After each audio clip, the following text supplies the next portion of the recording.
And we've reached the climax of the 22nd edition of the Algarve Cup, a competition that brought together 12 of the elite women's national teams in the world, including 9 that are headed to Canada this summer. And today, a champion will be crowned.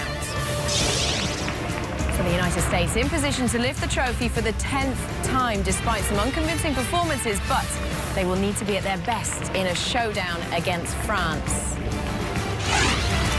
The quest for the Algarve Cup has come to a breaking point, giving the United States an opportunity for retribution against a French side that knocked them down just over a month ago.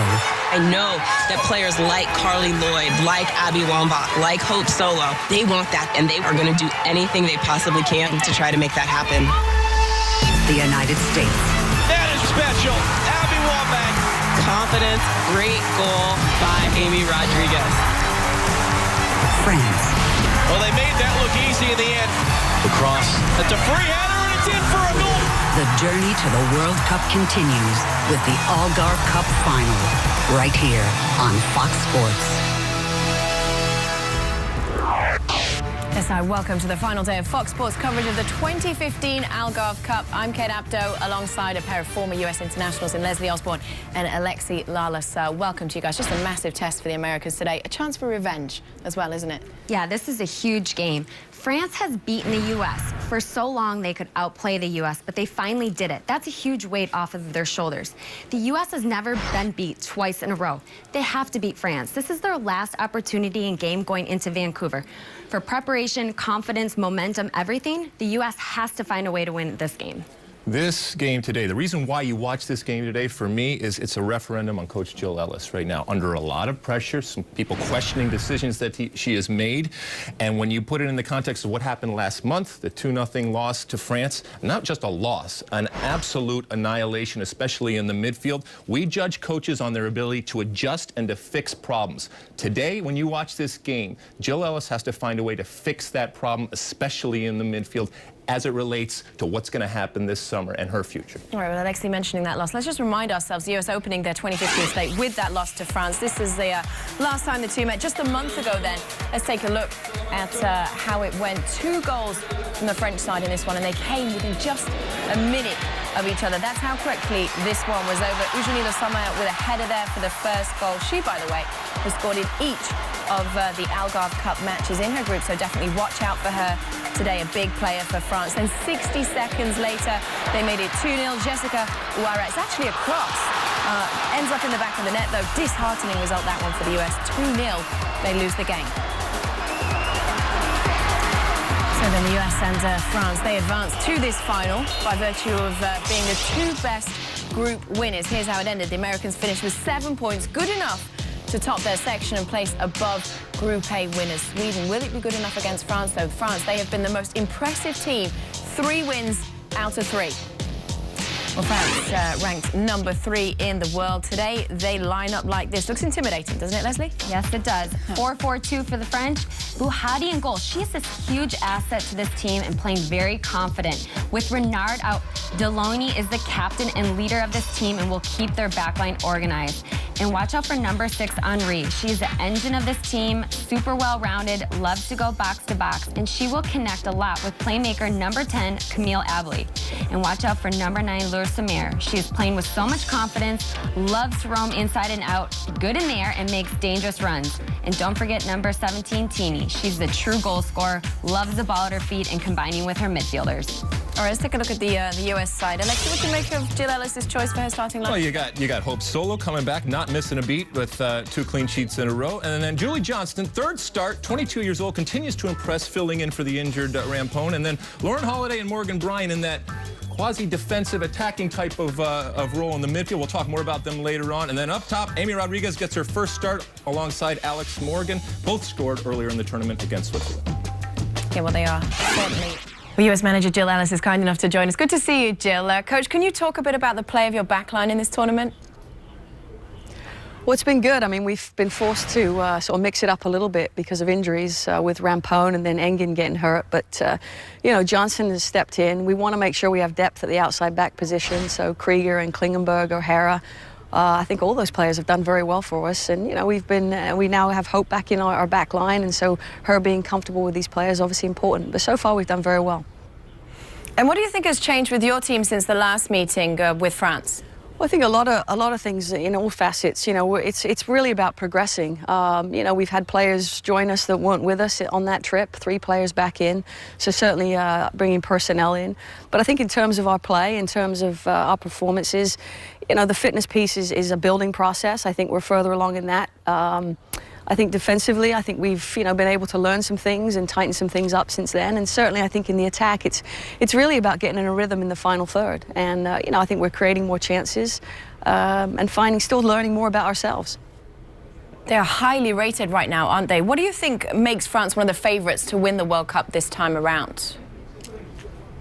I mean, France they've got a lot of weapons. I mean, I think they're an athletic and technical team, which is a great combination, much like ourselves. And they have great familiarity. They're in form right now. But I think they're a team that certainly they've been on the world stage for quite a while, and now they're getting the results. Okay, best of luck. Thanks very much for joining us, Jill. Now then, today marks the 18th meeting, remember, between these countries. The 3rd encounter it is since Jill Ellis took charge last May. Now, the Americans had never lost in the series. That changed, though, 31 days ago with France's 2-0 victory in that friendly in France. Leslie, I'd say we've seen Jill looking a little bit more relaxed than we saw her there. What are the main challenges for her team today and for her? Well, they have to stay disciplined all over the field. They got stretched, especially in the midfield, in the last time they played France. France is so dangerous in their attacking 6. They're so technical. They're fast. They love to go down the middle. They love to go out wide. They are so quick in transition. The partnership between Morgan and Holiday have to provide better support for each other in the middle and out wide. Can't get exposed with Klingenberg and Krieger getting out wide. Have to have better support. Here's the problem with regards to Lauren Holiday and Morgan Bryant. And I asked Jill Ellis this yesterday. She said, look, I got a bunch of 10s out there. Nobody really in that defensive midfield position. Both of them like to attack. It is not in their DNA to defend. Okay, fine, you got to teach them how to defend. But in the first game against France, we saw last month that they lost. The problem was the midfield was overrun. They didn't have possession. So if you concede possession, then you better know how to defend. So these two, if there is no possession today, they better be on their game defensively. That DNA better show up today. All right, the pressure is on. For more on this one, let's check in with our match commentators, JP Delacamera, Kat Whitehill, and Tony DeChico with you. Thank you, Kate. Tony, I know it's a final, but just how big of a game is this for the United States? Well, for me, this is a benchmark game. In the history of the USA women, very few teams have beaten them back-to-back. The U.S. women need to make a statement about their character and about their aspirations come June in the World Cup. And along with that, they need to make a statement by their style of play. They need to be a possessing team along with the long ball, change it up just a little bit. I talked to Carly Lloyd a little bit about her wide play, and she said while she likes to play in the middle, she'll do whatever it takes to help the national team win, and it's going to be key today to get her involved as much as possible. Kate, we're hoping for a great final today. It's the number 2 seed United States versus number 3 France in the rematch. Absolutely. Thank you, guys. Okay, then Jill Ellis replaced Tom Sermanni, remember, after last year's Algarve Cup. Now she's looking to lift the trophy, and Grant Wall has more on the U.S. boss after the break. Well, the U.S. last captured the Algarve Cup in 2013 with a 2-0 win in the final over Germany, and they advanced to this year's title match despite Monday's 0-0 draw with Iceland. Now, after that match, Iceland boss Freyr Alexandersson had this to say about the US. Said, we forced them to play the long ball since after watching their first 2 games, we saw that when they get under pressure, they tend to resort to the long ball. I don't understand it because they can play the ball on the grass. I would expect a team 20 seeds ahead of us in the world rankings would trash us. Jill Ellis quickly had her say, responded, maybe he's unhappy because his team is at the bottom of the group. Ouch. All right, on those warm notes, let's welcome in Senior Sports Illustrated writer, Fox Sports contributor, Grant Wall. Grant, hi. Jill Ellis, she's really getting it from all sides right now, isn't she? Just how much pressure is she under, do you think? Well, Kate, she's under a lot of pressure. Jill Ellis only took this job with 1 year to go before the World Cup, has been facing a lot of big decisions, endured a couple of losses already here. So I would argue right now she's under more pressure than her players even. And certainly for the United States, the expectations are there for Jill Ellis. There's plenty of time to get it right, but you can't keep getting losses. Everything is about winning the World Cup. This team, these players, I think this nation is ready for that. Few jobs in this world are as thankless as that of a national team coach expected to win World Cups. Jill Ellis knows. Being the U.S. women's coach is like coaching the Brazilian men. There's only one acceptable result, winning it all. And a nation of armchair coaches asks what in the world you must be thinking.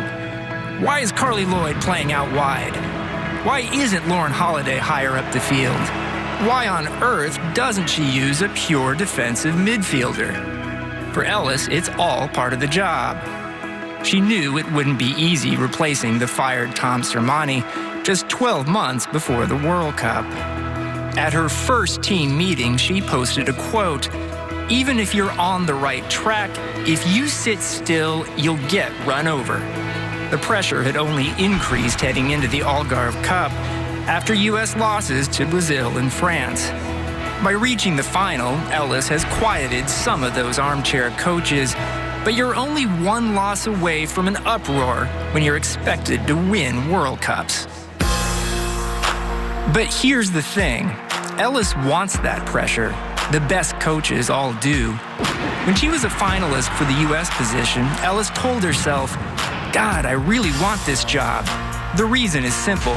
It may be a thankless gig most of the time, but the chance to win a World Cup makes up for everything.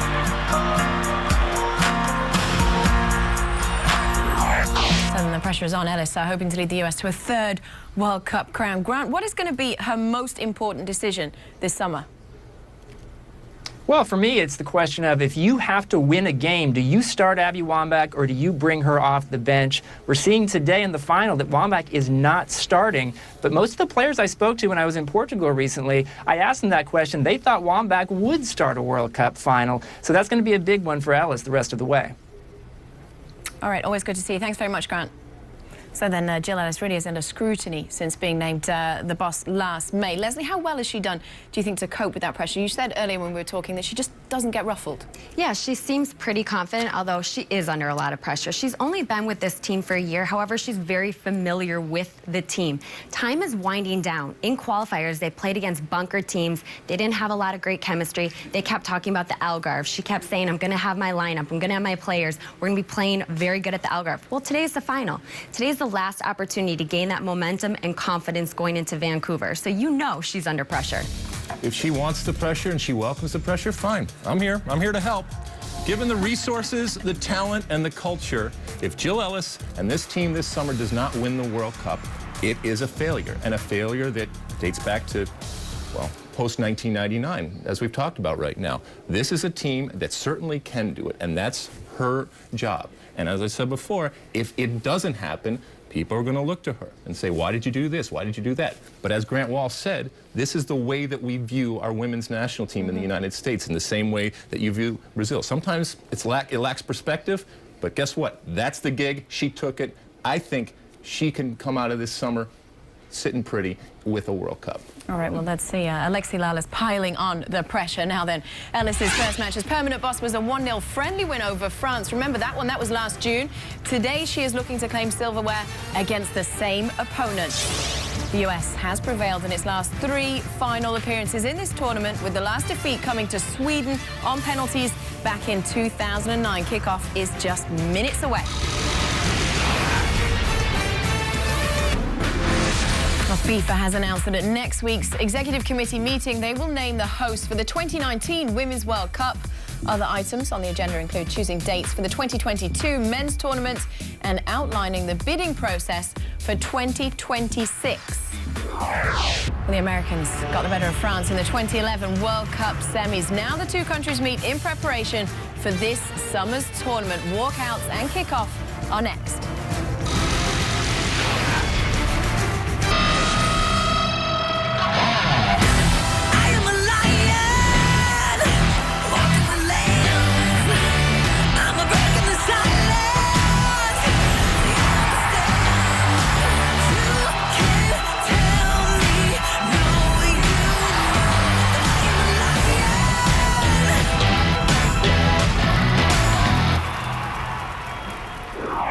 Catherine, so this is it, the final, the US against France. These two sides meeting for the second time within a month. Are the US better equipped this time round?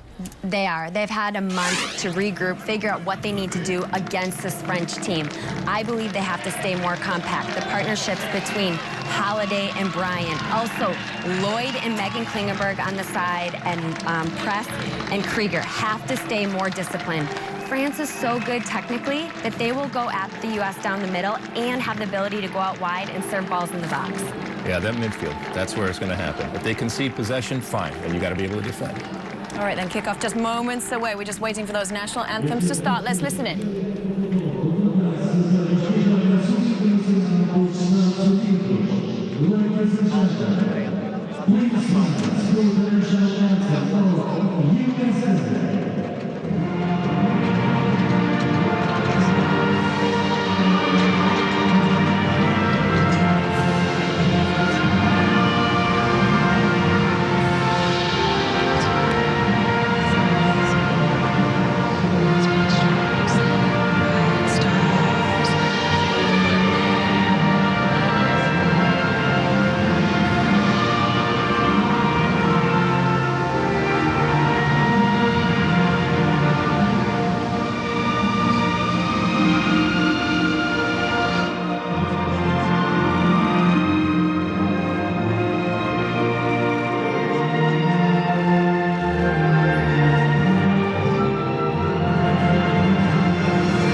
Then it's that time. Let's get you out to our commentators, JP Delacamera, Kat Whitehill, and Tony DeChico for the first half. Thank you so much, Kate. It's a rematch between the United States and France in this, the title game of the Algarve Cup. The French are missing 3 regulars, including Louisa Nassib. What does their starting 11 look like for tonight? Well, it's really going to prove the depth of France and how they're going to set up for the World Cup. They're in this 4-4-2. A couple of new players, number 23, Amraoui. 13, Diani in the midfield, and number 5, Delanoy is going to be captain for the team. All 3 new starters for this team. The key, though, is Abeille and Henry in the middle of the field. They need to make sure to connect both lines up front and the back and keep this team very fluid like they were against the United States earlier in the year. And Tony, how close is the USA's 11 to what we might see come the World Cup? Well, it's close. I mean, first of all, you have Hope Solo back in goal. She wasn't there when they lost to France February 8th. You've got Krieger, Sauerbrunn, and Klingenberg, regulars in defense. Johnson is joining them because Rampone is injured. Bryant and Holiday in the center. They need to be tighter defensively and give more on the attack. Press and Lloyd are going to organize themselves a little bit more in front of Bryant and Holiday. And then Rodriguez is getting a start. Morgan, those two have to create goal-scoring opportunities and have to finish some chances. Well, the last time these two clubs met, Solo was not in goal. She was suspended. Ashlyn Harris was in goal. You saw the captains there, Carly Lloyd for the U.S., Sabrina Delanoy, the captain today for France, and our match referee. It's the same referee and the same crew that officiated the USA versus Switzerland earlier in the group stage, Christina Dorsiaman. So, JP, to answer your question, I think this is pretty close to the USA team, but there's still going to be some changes and some tweaking. I wouldn't be surprised that come World Cup time, you see Lloyd back in the center. I'm not sure Rodriguez and Morgan are the first choice front runners, but it's close, and it also shows the USA depth.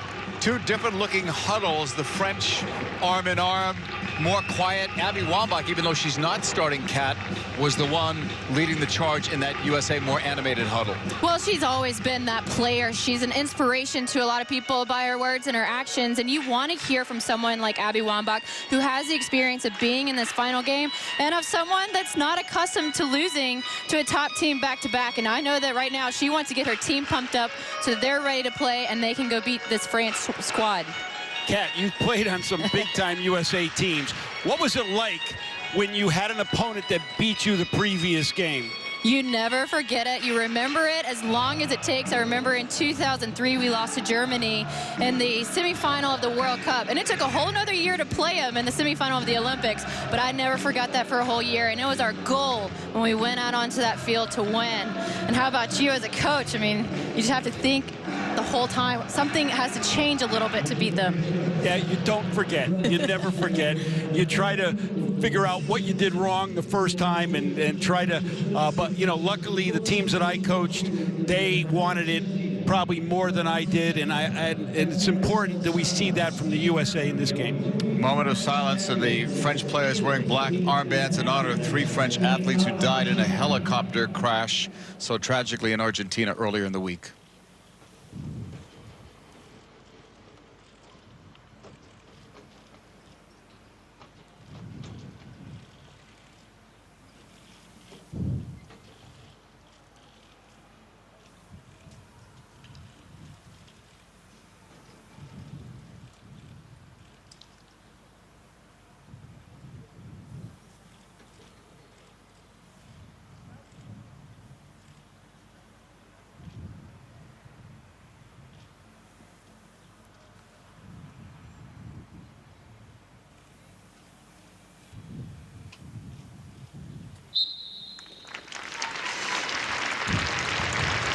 And on that whistle, we get ready for the final between the United States, ranked number 2 by FIFA, second only to Germany, and number 3, France. Hope Solo back in goal. Gave up that 1 goal in the first game. Nothing since. Bouadi has been very good in World Cup qualifying and also strong in this tournament. She is now France's number 1 goalkeeper. We saw her in the Olympics as well in 2012. Well, France may be ranked number 3, but right now, they are the best team in the world. I'm not saying they will be in June, but right now they're playing better than anyone else. And you can see they're just having fun playing. There's just a fluidity to this team where they're not afraid to run and play off of each other. France at the start with the ball. They're in the all blue uniforms, USA in predominant white. Bouadi will send this ball over the halfway line. Goes out between the benches for a France throw-in. Bouillot got it in, back off the left foot, now to play again. Deflected out.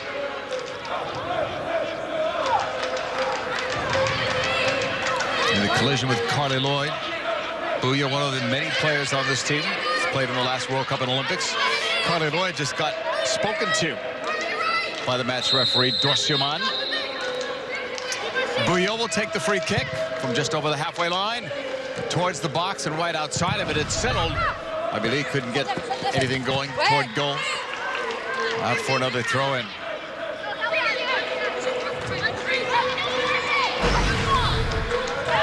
Bouillot getting it into the box. It's played. Le Sommer was trying for that. She was taken down by Holiday. After the ball, Diani, far sideline. French are so good with possession. We saw that a month ago against the U.S. Into the box, Le Sommer knotted it down. Thought she was going to go towards goal. Instead, the U.S. will pick it off and play it long. Flick ahead towards Rodriguez is cut off.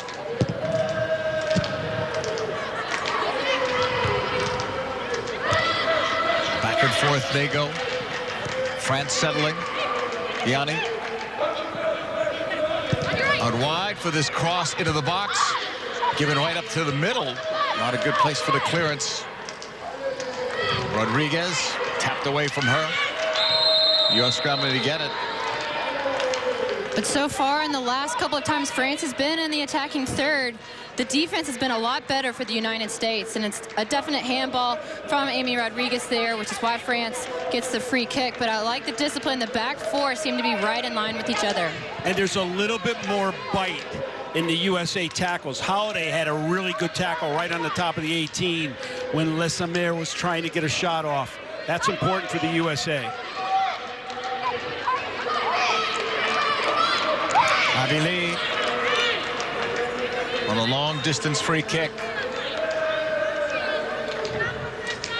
Henry, one of the targets, Illinois. And of course the goal scorers, Tinet and Lesamere. And one target for France that's not in there right now, who's been playing a lot for them, is number 2, Renard. She's not in the starting lineup. She's a 6'1" player. It's be interesting to see who they target for France in this first free kick. It's quite the conversation before this free kick. And on that whistle, Abili, curling ball that's inviting. Headed once, second ball, won by France, and then it's cleared away by the U.S. Just outside the circle, high pressure now on France. Rodriguez, it's Bouadi clearing.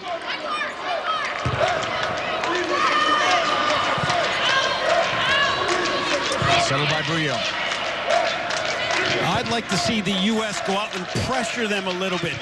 Don't let them have so much comfort building the ball in the defensive third. This is where the United States struggled in the last game against France. They didn't get enough pressure on the back four, and the back four were able to play in and out with the midfield. It just gave them more time on the ball.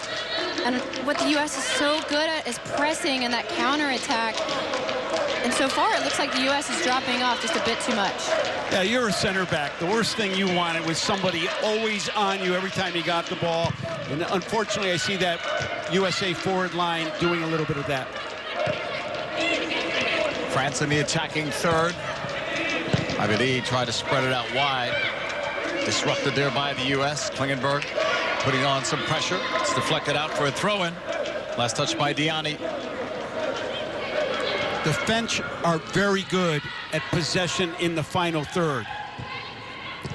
Yeah, they're patient, they're disciplined, they're creative, and they are constantly moving, and it's difficult for any defense to handle that. And sometimes they use the referee to complete a pass.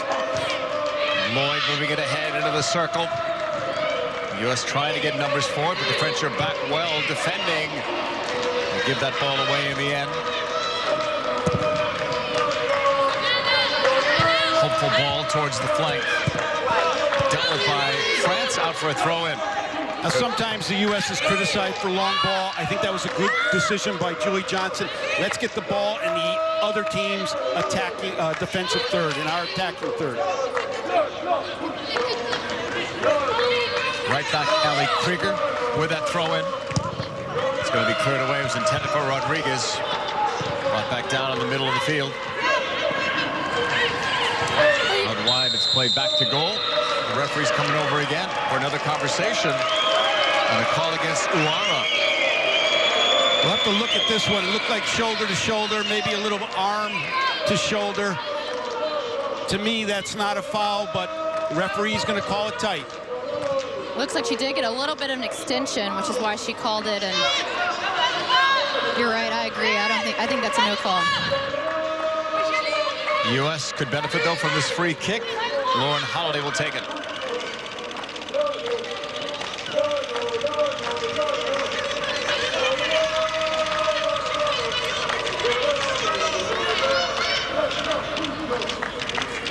About 23 yards away. Watch for Lloyd getting on the end of this. She's one of the great headers for the USA. In fact, one of the great headers in the world. Continuous conversation before these free kicks. The protocol of refereeing.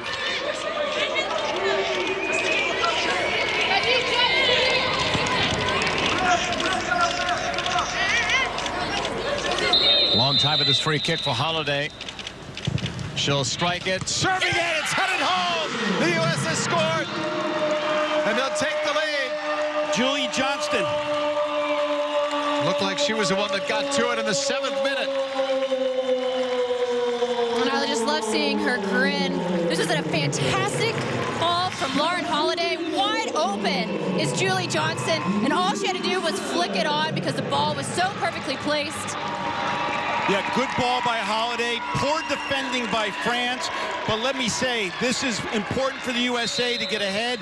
They have their game face on, they're defending well, and now they've scored off a set piece. And it's Julie Johnston's first international goal. It gives the U.S. the lead in the 7th minute. And the first half goal of this tournament for the United States. Tony, was France ready for that after that long delay with the referee having the conversations with players? They didn't look ready for it. It was a questionable call to start with, but the USA executed offensively better than France executed defensively. Well, the difference is that the United States also had a talking to when France had a free kick, but they were ready. France just completely had a mental shutdown, and the United States made them pay for it. Number 20, Boutel, lost her mark. Julie Johnston with an important flick gives the USA a big early goal.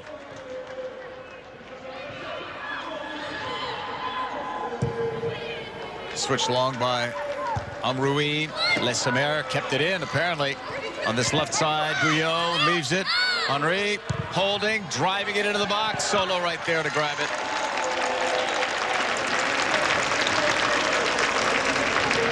Here's that serve, too much fluff under it, and of course Hope Solo is going to eat those up all day long.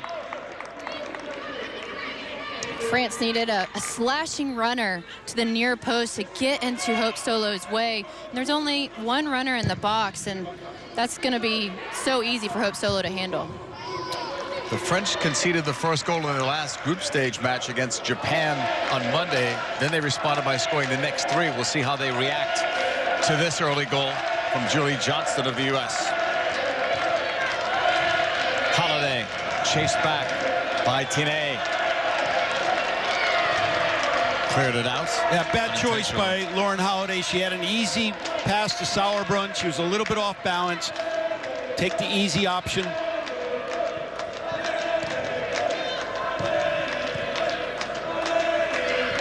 Bryan plays it back to Press. Kristen Press will push it farther back as the USA collects. Julie Johnston on the ball. Has the early goal for the U.S. to put them in front against a French team that beat them soundly 2-0 just over a month ago. And Kristen Press missed a nice run from Alex Morgan there. Just a little clip over the right outside back for France that could have put Alex Morgan in, and instead decided to play it safe, which is okay, but the United States still needs to look for that. You have Alex Morgan and Amy Rodriguez's speed up there. Try and put the France defense on their heels a bit, even though you're up 1-0. U.S. on the ball, switched by Morgan. Klingenberg after it on the far sideline, forced back. Putting on the pressure was Diani. Johnston looking, trying to go long.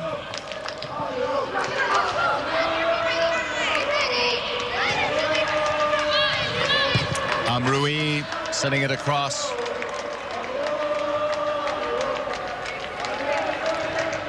The U.S. team looks much more organized defensively.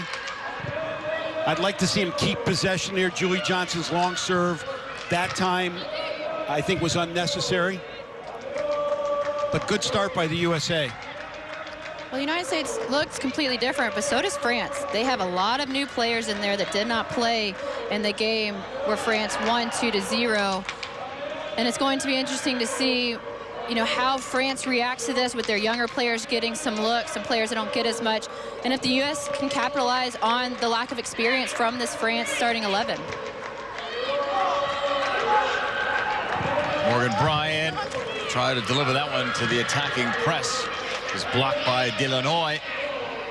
The U.S. try to recover, but instead the French take off, trailing by a goal. Out wide to Leissemer. She scored a goal in each of her 3 games in the group stage. Cutting, frees herself up, shot off the right foot is blocked. It's off Johnston, and the U.S. will clear. Pressure on the ball. The U.S. keeping it. Well done by Rodriguez there to hold the ball up and start a possession sequence for the USA. And now they just need to probe. Be patient, change the point, probe until somebody's open to, you know, receive a pass and get behind the defense. Kat, besides the scoreline, how different is this game from a month ago against France? Well, the United States looks a lot more confident. They're more composed on the ball. They're seeing the spaces a lot better. They're much more disciplined in the back. There are 6 players a lot of times behind the ball. Here they come in the attack, and the ball played to feet. It's going to be cleared away by Utel. Did not connect, but a good ball by Kling, and Morgan almost got on the end of it. I like this bending ball low. This is the type of ball that sometimes defenders score on their own team. That's a good attack by the USA, and they've earned a corner.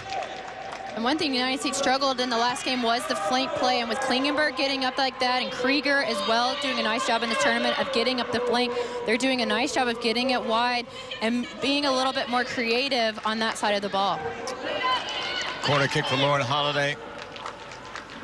U.S. scored on an earlier set-piece opportunity. Free kick that Holiday took. Julie Johnston headed it home, and here comes another conversation. She's been watching too many Champions League games.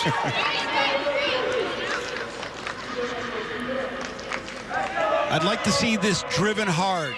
Buhati sometimes comes for balls she can't get.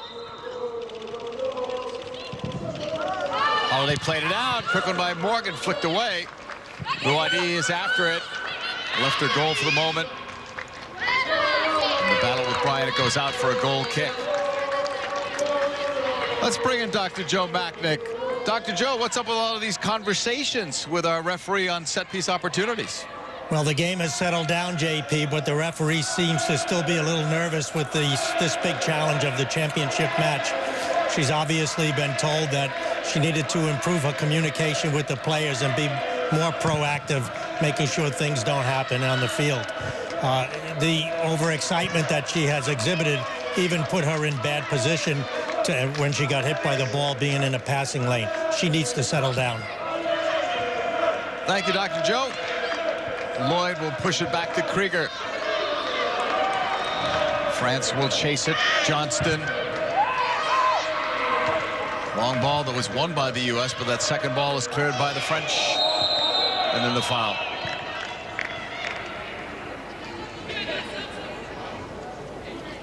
Morgan gets called. She scored in the first game, not since, but how has she looked overall? Well, she's still trying to find that scoring touch that she is so brilliant at.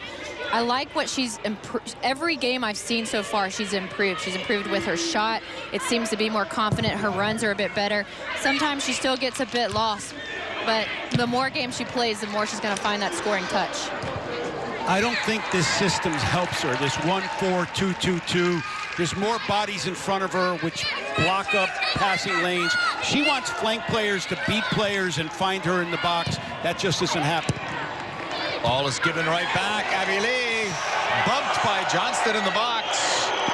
And it goes out. Abby Lee says corner. The referee says otherwise.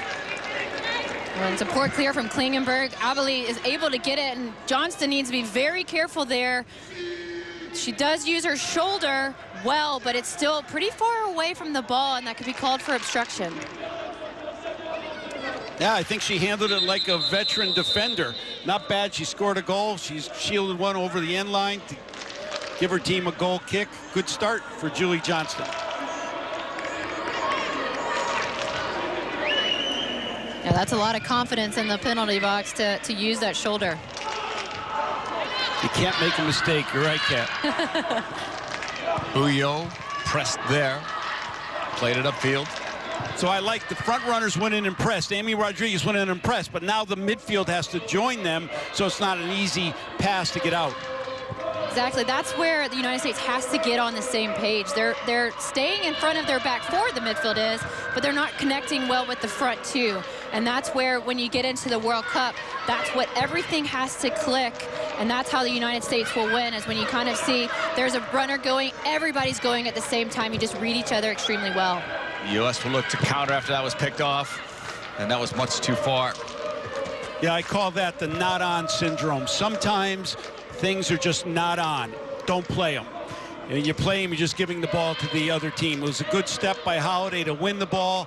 You look for that quick counter, but if it's not on, find another option. Butel will play it short. 18th minute. USA leads France 1-0 on a goal off of a free kick by Julie Johnston, her first international goal. This is Abeli deep and switching. Along the sideline, Klingenberg battles. Wins that battle, but now must continue on as she's double teamed. Diana got in there as well, and Uara knocked out. France will have it. Still good display of being ready to tackle by the USA. They have more bite. In that first game, February 8th, Jill Ellis said we tackled terribly.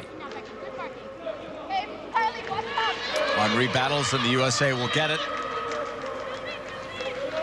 Well, that first game that these two clubs played in February, the French dominated on the flanks, Tony, and also in the middle. We've not seen that wide play today. Why is that? Well, could be personnel. Tomi is not in the game. Nassib is not in the game. But I also think the U.S. centrally is defending better, and they're getting to wide passes much quicker and putting them under pressure.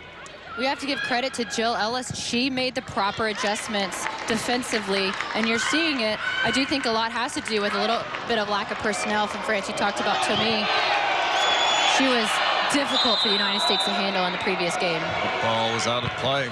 You're right, Kat. I mean, Jill Ellis has come under a lot of criticism after the Iceland 0-0 match. But let me tell you something. The USA beats France today, and everything is fine.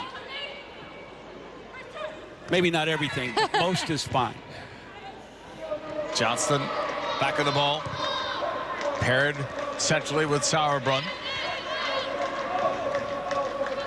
The cut to get away from Tine. She needs more options. She needs players finding seams, supporting the ball a little bit better. Ball given away to the French, and in the middle, Umrai. And France is keying on Lauren Holiday. They know that she's extremely good at changing the point of the attack, finding that flank play, and they're not allowing her. So, like you said, people need to show quicker for her to see it so she can start combining in the midfield. Guyot got it forward. Concerns as to whether or not the ball was out. That's a handball on Krieger. Free kick for France. Well, first Lloyd did a little bit of officiating. She thought the ball was out. She stopped playing. Rookie mistake, and now right here, she kind of stops playing. She thought the ball was out. The play continued without her, and then Krieger got the handball. I don't know if you can call it a rookie mistake from Carly Lloyd, who's one of the more veteran players. She just needs to keep playing. We haven't heard her name a lot getting the ball yet. Abeli with two in the wall. Ready for this free kick, about 23 yards away from goal.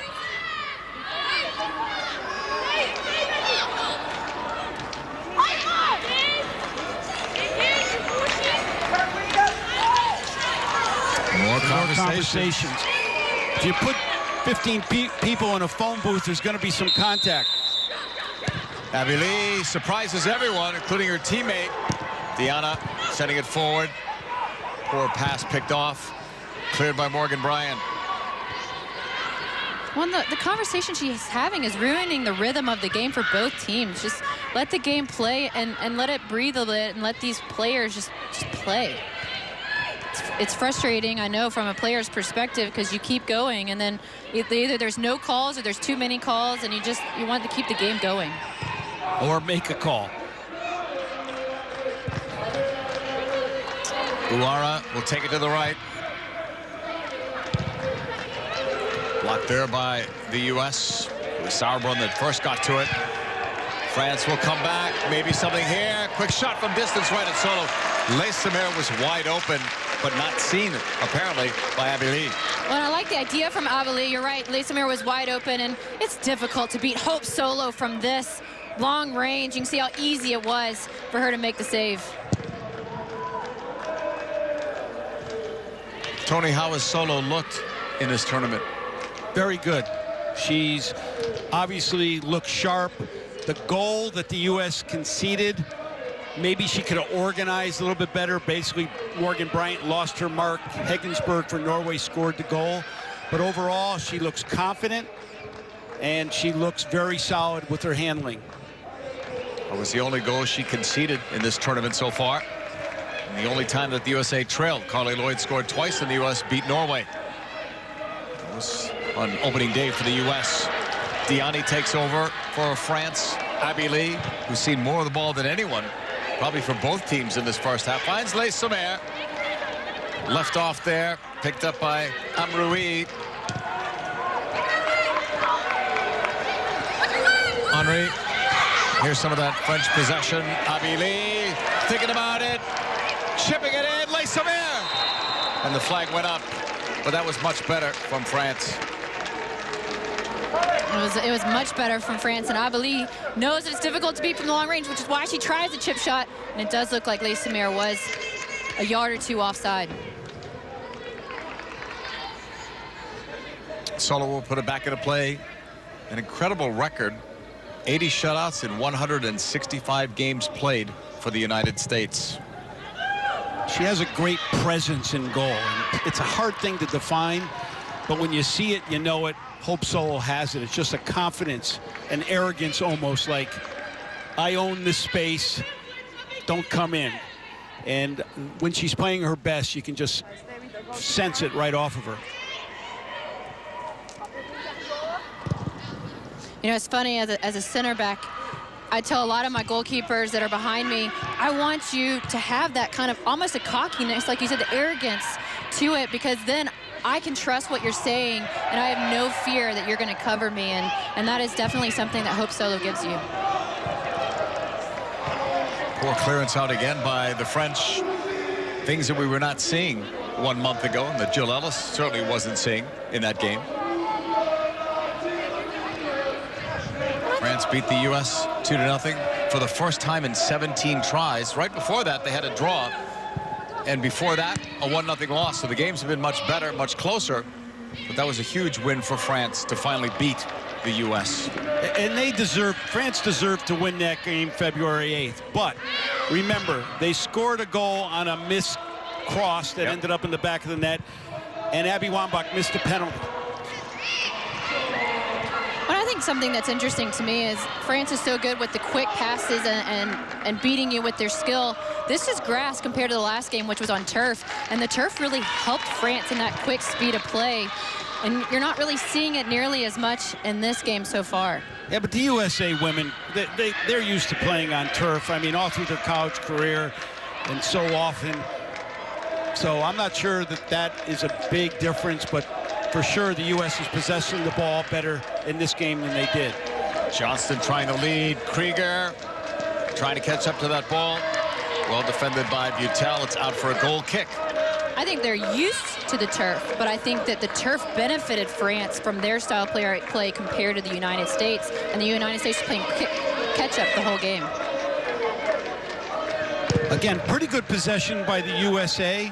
Didn't come off, but I like the fact that they're holding the ball more. Now they need to hold the ball more in the attacking half of the field and then eventually in the attacking third of the field. Bouillon off that left side. First had Leissemer, then Abili.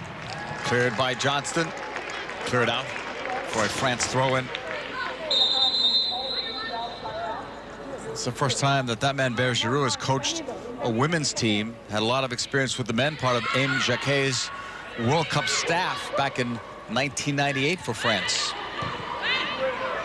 Push back to Butel. And when you talk to the French players, they said he's brought us a mentality and a confidence that we can win. and they work harder in training, and they're fitter. And these are all important things as they get ready for Canada in June. I think one thing that was interesting they talked about was they've been more in the weight training so that they can compete against teams like the United States and Germany, who are strong teams. And you can already get a sense that the weight training has been a huge difference for France because they've beaten Germany and the United States this year so far. Utel switching it to the left. Bouillot tackled out again. Another throw in for France. 27th minute, U.S. leads on a Julie Johnston goal. It came in the 7th minute off of a free kick taken by Lauren Holiday.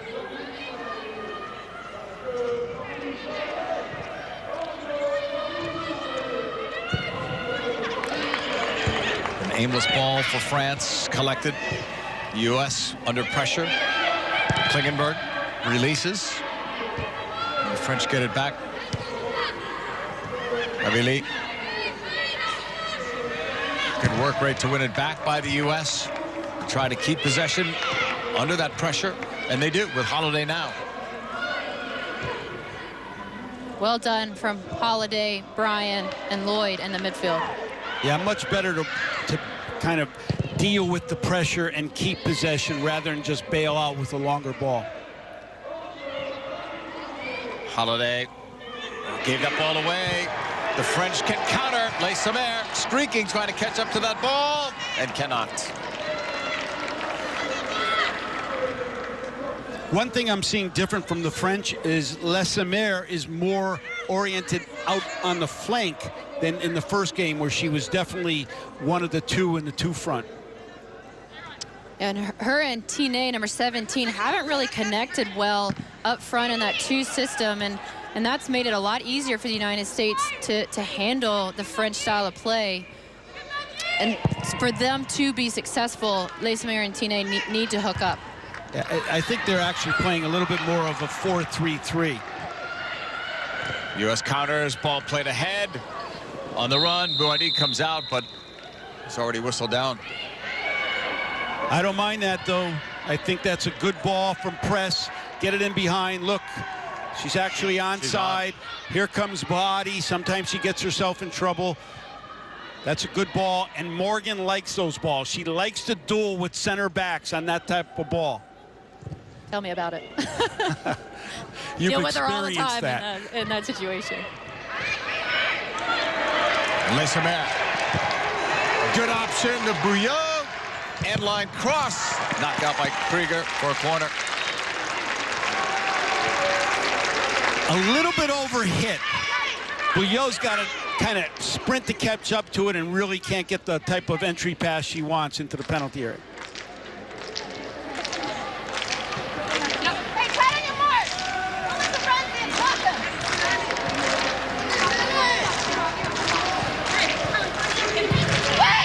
Driven right towards the middle. Should be out for another corner. You could clearly hear Solo's voice. You talked about, Kat, the difference in the pitch of the voice with Harris compared to Solo. We're hearing much more from Solo than we heard from Harris in that last game. Yeah, it's that deep, strong voice, and it's urgent, and you know exactly what to do. How she describes your positioning is experienced.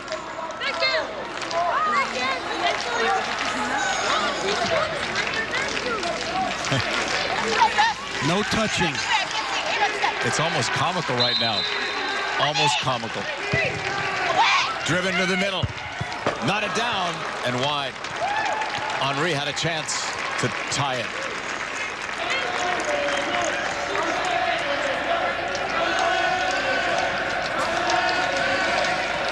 Yeah, Henry gets too good of a look here. Wasn't on goal. Hope had it all covered. Dr. Joe Machnik is with us. You said the referee was a bit nervous. She still looks nervous, no? Well, you know, these games are also tests for the referee teams. FIFA brought in 13 teams for this tournament, all of them trying to get to the World Cup. Sometimes under these circumstances, the referees for the referee inspector and not for the game. And that's what we're seeing here today. The throw-in is coming up here. Thank you, Dr. Joe. We'll have Dr. Joe with us for any controversial calls we may see today. Morgan got sandwiched there.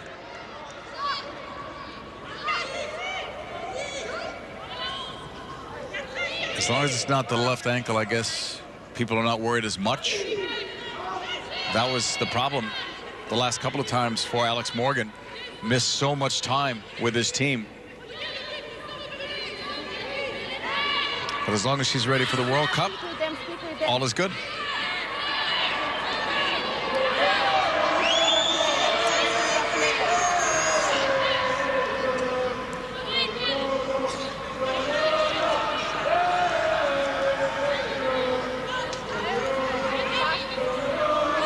You can see Carly Lloyd, you can read the lips, just let us play. I'm for that.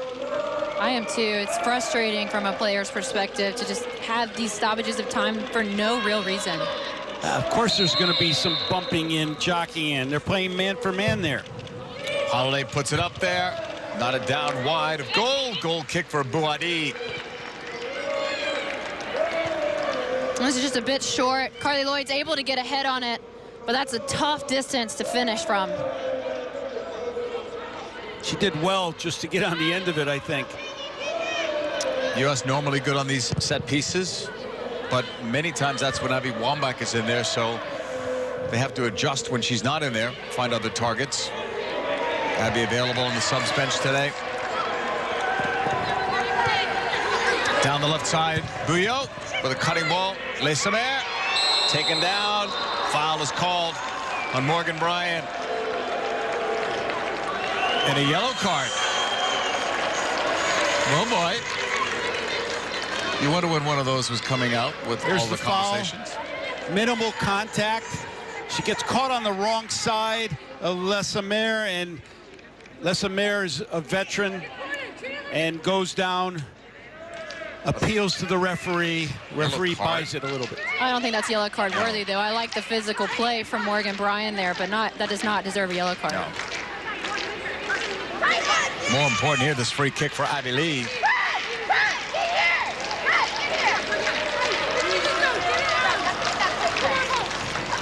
Two in the wall.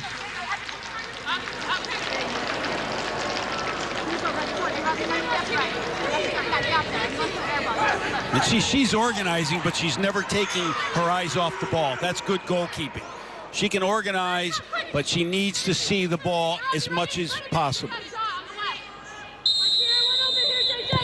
Abby Lee, back post. Solo came out to try to get two fists on the ball.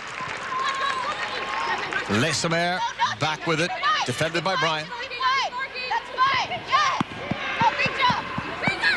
Deflected out for a throw-in. This is an excellent ball from Abby Lee. So dangerous, but Hope Solo is able to handle that and perfectly punched out of any kind of shot coming back at her.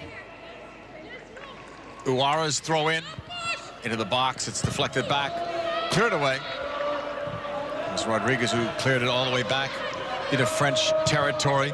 Bouillot back to Bouhaddi. The USA is just more alert on these loose balls. They're getting to them, and in that case, Rodriguez clearing it. Loose balls they're picking up in the midfield. They're just a little bit sharper, much sharper than they were in February when they played France.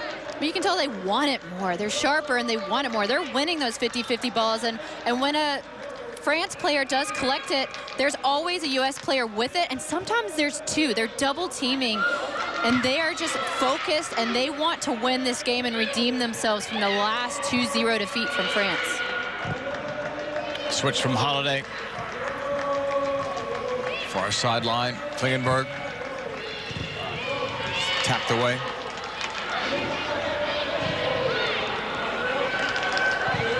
Diani plays it back. U.S. high pressure. Bouhaddi over the halfway line, trying to find a target. There's one in the air by Johnston. Johnston earning some valuable minutes in this Algarve Cup. Here's Les Sommer. Brings it toward the middle. Try to force that ball in. Had other options, cleared by the U.S. Up by the circle. No foul call there. That was interesting. U.S. is still appealing with Morgan. Comes back into the French half. Bouillot. Well, as well as the U.S. has played, it's still only a 1-goal lead. Well, they've played well. They're much more tied in. The two center midfielders with the two central defenders. Well, in France, they possess the ball so well. So when the United States wins, they're looking for the attack, the counterattack right away. So the typical possession for the United States is a lot shorter than France, which is why it's still 1-0. The possession has been the best defense for France so far.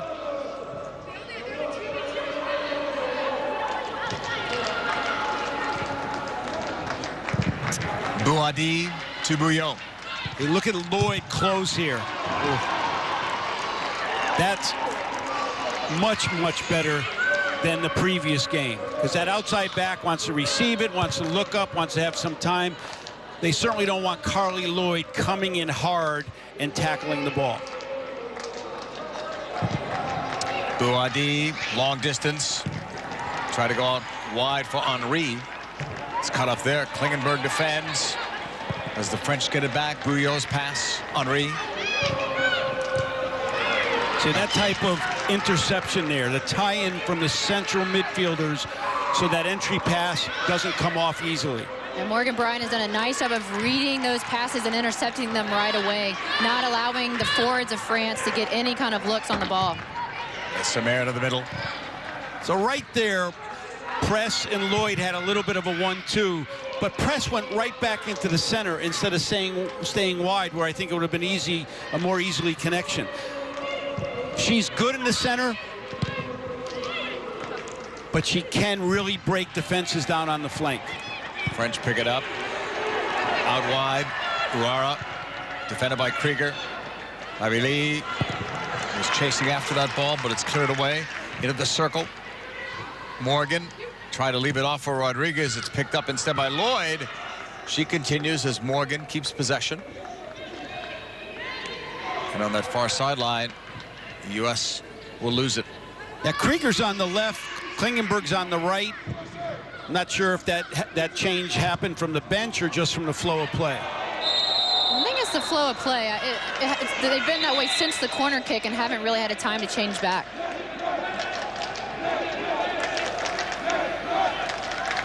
Well, here's a little bit of that bite I was talking about earlier. In February, that player just kind of waltzed by the USA. Now they're getting a piece of them. Tackling is better. It was a foul, but there's still much more incentive to prevent the French from building their attack. Bouillon will bring it down off the left foot. Lessemer squared it. Amroui cleared by Solo. I had a lot of power on it. A lot of power, low and driven, a difficult ball when it's coming across your body like that. Hope Solo makes a nice save. Yeah, watch how Tenay in this case just became a spectator. Even Abili didn't get, because it was a rebound. Hope Solo doesn't want to put it back in front. She wants to put it wide. Off that corner, headed once. Second ball is cleared by Bryan. The French collect it back with Uara. Just over the halfway line. Switching it. Abili. Head up. Drives it. Solo was going to come out, changed her mind. That could have been costly as Henry was the intended target. What I like there with the French attack is Bouillon made this overlap that freed up the server of the ball. She was able to take a free touch and then serve it into Henry. Interesting, this decision, though, from Abili, who served the ball. There was only one French player in the box with 4 U.S. defenders.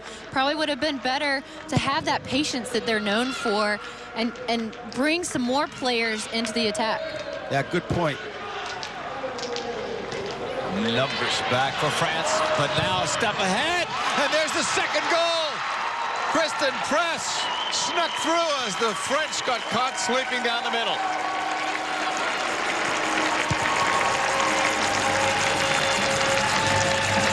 Now, they got caught sleeping, but Kristen Press can do this.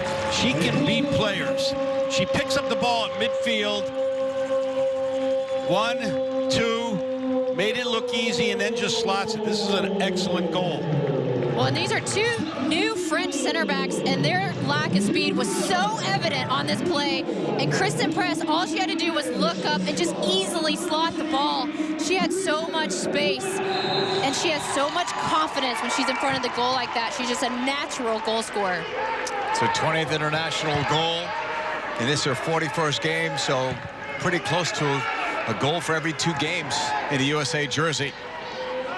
That's big, though, in the 41st minute, especially if the U.S. can take that 2-goal lead into the locker room at halftime. And that's the flair that the U.S. has and needs to release. They have players that can do that. It's a good advantage call, too, by Dorseyman. A couple of the French players may have stopped thinking a foul was going to be given. It was not. They played advantage, and Press went all the way through to score her goal. Well, you're right. It was 1v4 for Kristen Press, and she made a decision she was going to take them all on, and I love that. And we haven't seen much of that from the United States in the most recent games. But right there, there's that mentality from the United States that says, that gives them that confidence that where they think that they're better than the team that they're facing, and that was exciting to watch Kristen Press do that, carve up the French back line. Yeah, that's why I want her to get wide a little bit, because she can do that when she has just one defender. There she did it with a little bit more crowded in the midfield. She's a good number 10 player, but she could also be a great number 7 or a great number 11 player coming off the flank. Winding down this first half, a goal early for the U.S. and now a goal late. It's given them a more convincing 2-0 lead. Holiday getting ready to strike this. Found a target. Rodriguez laying it back for Krieger, who's now back on that right side. Klingenberg back on the left. Bouillon taken down, and the foul goes against the United States. Well, Krieger just needed a little bit more help here. She had the ball on the flank. She got double teamed. She needs somebody to support her so she can make a simple pass. Kate, Leslie, and Alexi will take things over in the studio at halftime. Before we get to them, Kat, how's it look so far for the U.S. in this first half? This is a completely different United States team. We've talked about it. Obviously, they're up 2-0, but they've pressured the French back line. They have more confidence. They brought a different mentality to this game. Yeah, I think they're just much more professional in their approach, both defensively. They've taken their chance on the set piece. They've shown some of their flair and their personality with Kristen Press, you know, just rolling through their whole team. And this has been a professional level first half by the U.S. The Krieger throw in. She looked to receive it back. It's blocked. Tiné was after it. She's hardly had a touch of the ball today. Number 17 in blue, Tiné for France. And honestly, I like the Amy Rodriguez, Alex Morgan tandem up top. They haven't really connected very much, but based on their runs, they're giving each other a lot of freedom on and off the ball, which has allowed the United States to open up some spaces that they haven't had in the past 3 games of this Algarve Cup. And so far, so good from those front 2. Lloyd was taken down. And again, no call given. Lesamer moves it ahead. I think that's one of the things they can do a little bit better, Kat, is possess the ball right in, you know, in that zone 14 above the penalty area, look to combine. Those two are so dynamic that just looking like they have a combination option, they could take off on a 1v1 and create their own shot. Rodriguez. Here's the U.S. looking maybe for one more. We're in stoppage time. Krieger, now the flick, Rodriguez open, the shot is blocked. A chance to make it a 3-goal lead before that first half whistle. That would have been interesting, and a deflating one for France. So, on goals by Julie Johnston and Kristen Press, the U.S. has a 2-0 lead at the half. Kate, Leslie, and Alexi are standing by to bring you up to date at halftime.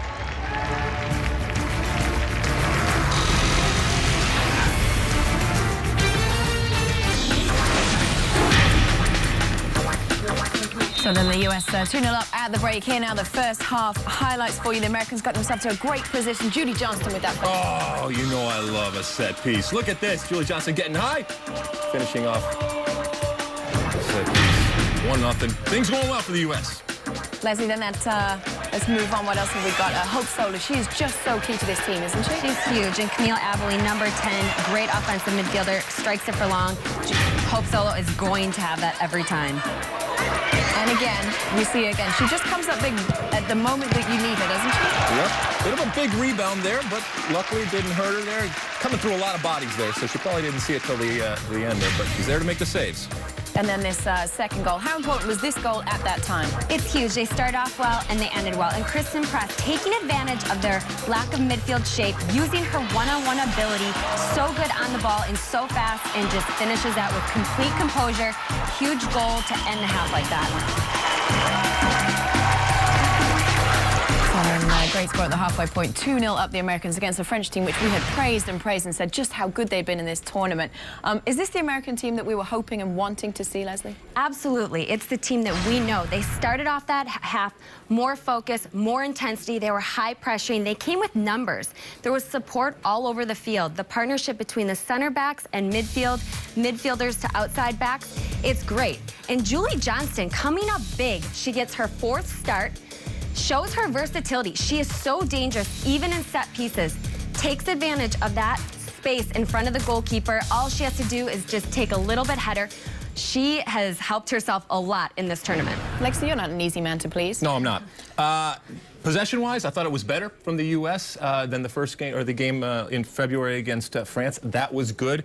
We talked before the game about Lauren Holiday and Morgan Bryant and that relationship. I was pleased to see that when one went, the other one pulled back, and when the ball went over the top of both of them, at least one of them, immediately the first thing they thought about, get back into a better defensive position. And then on the other side, Kristen Press, that goal, that was a wonderful goal to see for the way that she took on multiple players. We can check it out again. Check out, she cuts it back at the last minute. Ready, ready, ready. Oh, beautiful. And then the ability to calm, have everything slow down, and then just slot it in the corner here. Look at that move right there that gets past 1 and then 2 players. That is individual brilliance. And you know what? Sometimes individual brilliance can win you a World Cup. All right, 2 pieces of individual brilliance so far. 2-0 up the Americans at the halfway point. Julie Johnston with her first international goal. Big goal for her it was. Big goal for the U.S. as well. They have one hand on the trophy now. Stay with us. We've got first half analysis and news from FIFA after the break.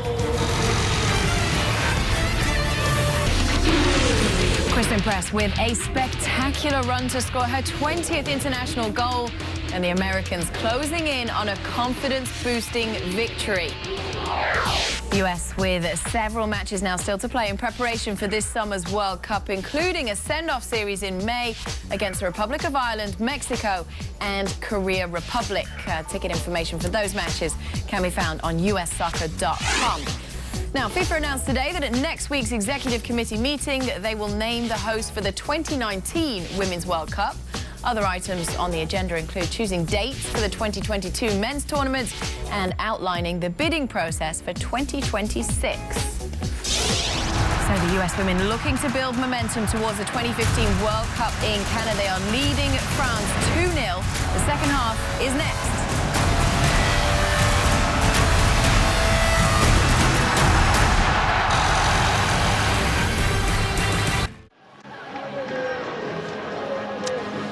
About to start the second half. USA in white, France in blue. USA leads. 2-0 score. Johnston and Press are the goal scorers. Christina Dorsimans getting ready to blow the whistle and get the second half underway. Well, she might talk to a couple players. Well, she did that a lot in the first half, certainly. Gave the 1 yellow card to Morgan Bryant, but a lot of discussion.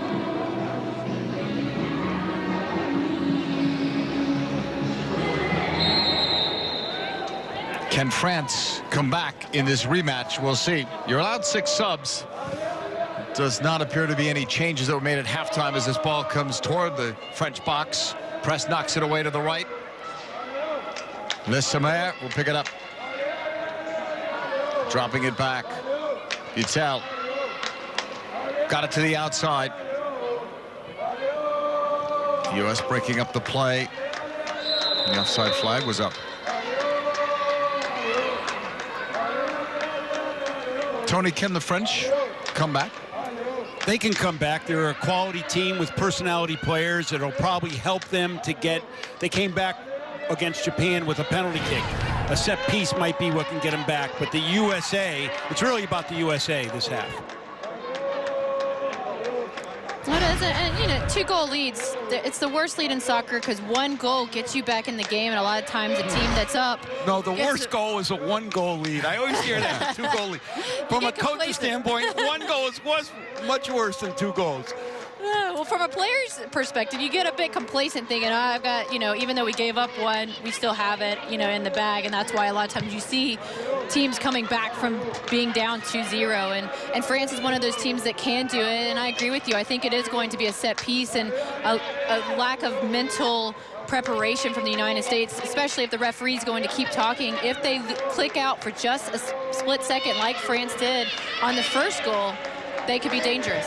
Tiene plays it wide to the left side. Runs in the box by a couple of French players. It'll be a corner kick knocked out by Krieger. They're well done by Krieger to prevent this from getting into the penalty area because Lesamaire is so good getting on the end of service. Well, because she was able to come over, Becky Sauerbrunn was able to mark in the box, and the defense, again, was disciplined. Off that corner, headed straight out by the U.S. Press, getting it forward. France winning it back for the moment. Left side, Bouillot. Pushing it out wider, short to Lesamaire. Lesamaire certainly and Tiene have to get more involved if the French are going to come back in this. Tiene in particular had so few touches in the first half. 13 goals in qualifying to lead the team. Ouara. Henry finding Diani. Ouara, the cross into the box. Quick shot taken is deflected. Solo went after it to try to stop that one from becoming a corner. And this is a nice cross in from Ouari, and Lesamaire getting a nice swivel on it. A little bit of a block from Julie Johnson, which puts it out of bounds. But this is France being dangerous again, and a lot of it came from the United States backing off on that pressure. Good start early here in the second half for the French on the attack. Knocked in. A couple of players missed that in the air, including Butel. Settled on the right by Tiene. She'll send it across. It's deflected out. Amroui. Into the box for the header. Right at Solo from Lesamaire. This is a good little ball. And, you know, Lesamaire, she's not big. She's only about 5'3", but she's a very good header. In this case, right at Hope Solo. You have Amy Rodriguez marking Lesamaire there from the corner kick, which is why she's back there. But that's a dangerous look for France because Amy Rodriguez is not known for being a good mark in the box. Clearance, the French try to take over. Now it's the USA back on the ball. Bryan pushing it outside, intercepted by Lesamaire. Yeah, unnecessary giveaway there by Morgan Bryant. No whistle. Amy Rodriguez wondering why. Now it's an advantage call, and then a foul. It looked like a foul on Amy Rodriguez to start, and I'm not sure this is a foul. Well, I'm not sure who the referee called any of the fouls on, to be honest, and it must have been on Alex Morgan there. All you ask for is consistency, and we haven't had that. Not from our main referee, Christina Dorsimon. Women's World Cup, 87 days away. U.S. not involved in that first game. It's China versus Canada, the host nation. And that game is already sold out up in Edmonton. This is going to be a big-time event in Canada. We saw how they handled the under-20s several years ago. They did very well with that. Canada's hoping to do what the USA did. Start off with those great crowds, let the momentum build, win a few games, and then if they could get to the final, look out. And the good news for Canadian fans, their best player, Christine Sinclair, is coming on strong. A chance here, played by by Morgan, hit side netting. Excellent ball from Johnson, and Alex Morgan does not miss these typically. Goes near post netting. And this is something that she's still working on, is getting that touch, getting her hips swiveled enough to get it on frame. Good run to get in. O'Hara for France kind of was off the line and kept her on side. That's important for the U.S. to have, as you said early, Kat, a balance in their attack. Build, short passing, but also have that long ball, quick strike capability. Diani off a deflected ball. Uwara. Under pressure, Henry lost it, tries to recover. A nudge there against Holiday, then a tackle. France will win it back. Again, Holiday had a simple back pass to Klingenberg, who could relieve pressure. Long driven ball by the French. It was an aimless ball. It's coming back into the circle. Butel. Bouillot wide. Lissamer is right there as well. Deflected away from her. Tiné facing goal. Played it back on the outside. The chase there by Bouillot. Then a push. And the foul is called. Alert defending by Krieger here. Here's the foul. I don't know if it was a foul. I think she might have whiffed on the ball and fallen over, but Yeah, I think you're right on that one, and Bouillot is a bit frustrated with that call. 33-year-old Hope Solo will put it back into the field of play, well over the halfway line on the clearance to the right. Headed forward away from a couple of players. Morgan's on the chase. I like this. I like that Morgan is closing there, because that's where you get little mistakes like that. Ball played over the top towards Rodriguez and a bounce. Morgan was heading for an open space, but the French get there first. It's deflected out for a France throw-in. So Morgan there made a 30-yard sprint to close a player, and it looks like a senseless defensive sprint, but instead she creates enough pressure, her couple teammates join her, and all of a sudden the U.S. gets an easy pickup in the midfield. Lissamer try to push it forward, press, couldn't win that ball, and now France will try to get numbers ahead. U.S. scrambling back defensively. Diani trying to go wide on Klingenberg. Help is coming, and it's knocked out. Holiday was coming up to help out. It's out for a corner for France. That poor tackle by Kristen Press in the midfield. Abby Lee will take this corner for France. 54th minute. The French are down by a couple of goals. Right towards the middle area. Headed away from Solo.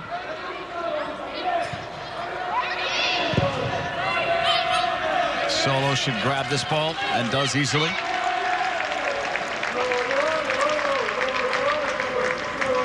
This is an easy pickup for Hope Solo here. No one's even around the ball, and I like what the United States defenders did is they got in behind her just in case there's a little bit of a bobble. Yeah, that's kind of the opposite of a driven cross right there.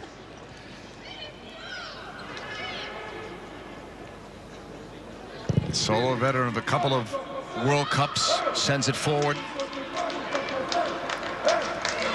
Push there, Morgan went down. Free kick, U.S. Good call from the referee. Butel is definitely blocking Alex Morgan from getting the ball, but right now the United States needs to settle down a bit. They're doing a lot more long balls in these first 10 minutes of the second half. I like that they've changed it up. Now they need to play the ball on the ground a bit more.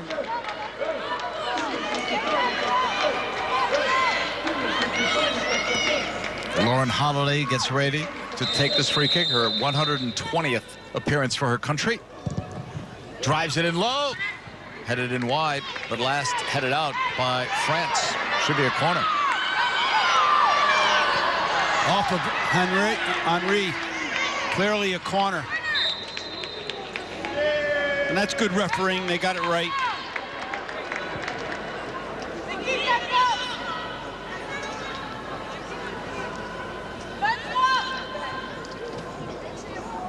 Holiday's been taking all of the free kicks and corner kicks in this one. Same scoreline as a month ago, except it's the USA that's on top of France.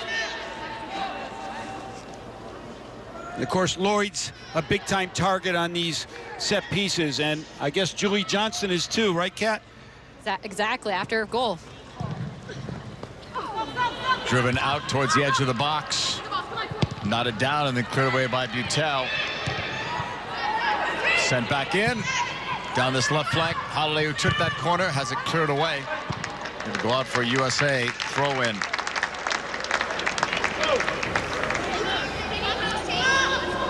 The French are getting ready to make a couple of subs.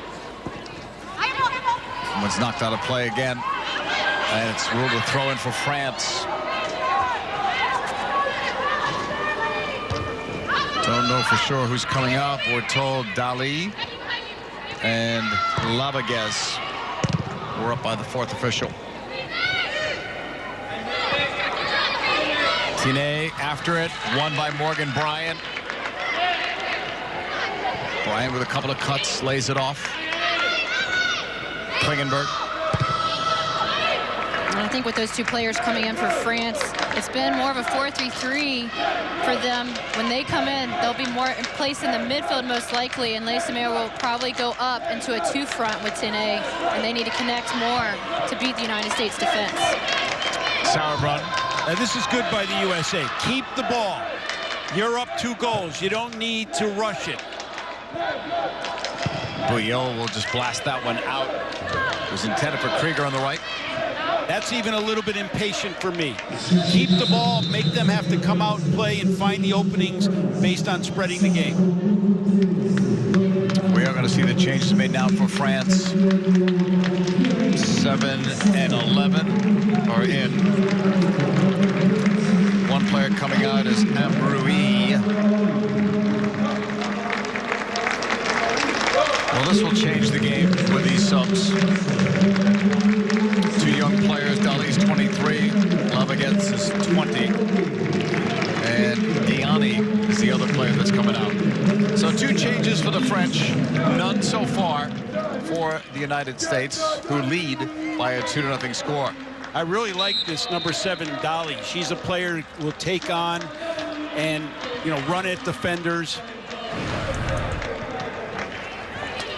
U.S. fighting to win the ball. And in that collision, it goes out of play. It was Labaguez after it. Thrown on the far sideline. Both goals for the U.S. coming in the first half. Julie Johnston in the 7th minute. Kristen Press in the 41st. Long France throw-in. This is the final of the 2015 Algarve Cup. USA have won 9 of these, the most of any nation, aiming for their 10th. Dali just floated that one up there. No one close to it, and Solo grabs it.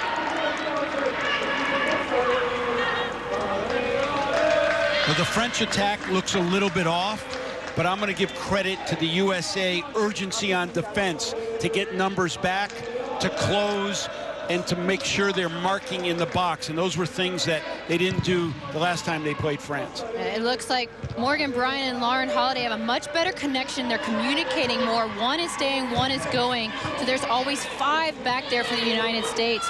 And France has not figured that out so far in this game. Klingenberg forced back by Dali.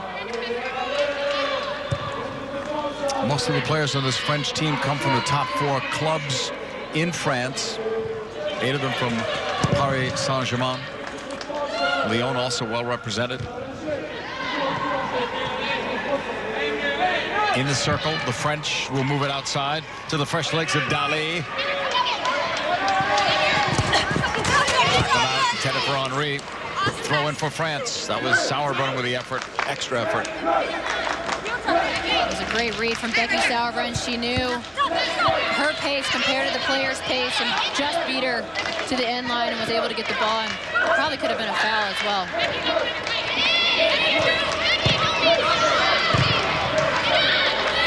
Into the box it comes. A little indecision there, but Solo's able to come out and grab it. I'll tell you what, Julie Johnston is looking like a veteran. Under pressure, just flicks back a header to her goalkeeper. she may not just be a fill-in by the time June comes. She may be a starter back there. Yeah, I absolutely agree. I've been extremely impressed. We talked about the shoulder-to-shoulder in the penalty box. That's a pro. That looks like a veteran. Into the box. Bouadi picks it up. We still haven't talked about Christy Rampone available. We're not expecting really to see her. Why not rest her? She'll turn 40 during the next World Cup. She's been the captain of the side, but she plays in that very critical central defense role. But on turf and playing all those games in such a short period of time, you wonder. And I think the next step right now for Julie Johnston is to work on her speed of play and where she plays it. A lot of it has been long balls in the attack. Try and thread the needle a little bit in the midfield, and when you get that with her defensive presence and how she seems to be very relaxed in the back, she could really come on, like you said, Tony, for this World Cup, vying for a starting spot, not just a spot on the roster. And she scored a goal in this game. Rodriguez, and that one goes out of play. Belongs to France. Well, the USA have some decisions to make. 4 more games to try to get it right the way they want to before their first game in the Women's World Cup. But this is their best test, right? This is the last contender that they play, and that's why it's such an important game. We're not going to comment on that Amy Rodriguez fall there. Yeah, she needs to work a little bit more on her acting classes for that. Henry will send it back for France. Here's more pressure from the U.S. They can't win that ball as Butel clears it to the outside. Bouillot. The French in blue on the attack. They've not really tested Solo in this one. Certainly nowhere near the way they tested Ashlyn Harris in early February. Besides scoring the 2 goals, Harris made some brilliant saves. Otherwise, that score would have been worse.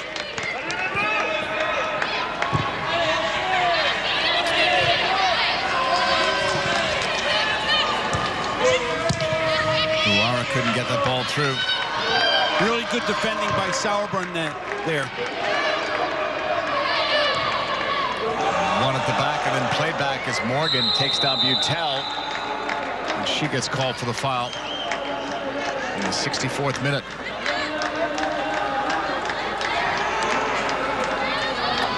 Here's the foul. Morgan, I think, felt she was fouled. So a little bit of retaliation, but nothing serious. Nothing cynical there. On the referee, I could read her lips. She said that's the last time. I don't really recall there being a real first time for Alex Morgan on those kind of tackles. U.S. opening up versus Australia in a very competitive group with Sweden and Nigeria in Group D. And France has to take on England in their opener. France also has Colombia and Mexico in their Group F. Yeah, Colombia and Mexico open up that group. How important is that game? We'll have all the games for you here on Fox Sports. 87 days away and counting down. Carly Lloyd was going to take this throw-in, but they'll waste a little time, and Ali Krieger will move up to take it instead.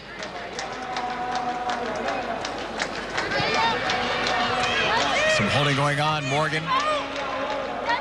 Krieger kept in, and now out for a goal kick for Bouadi.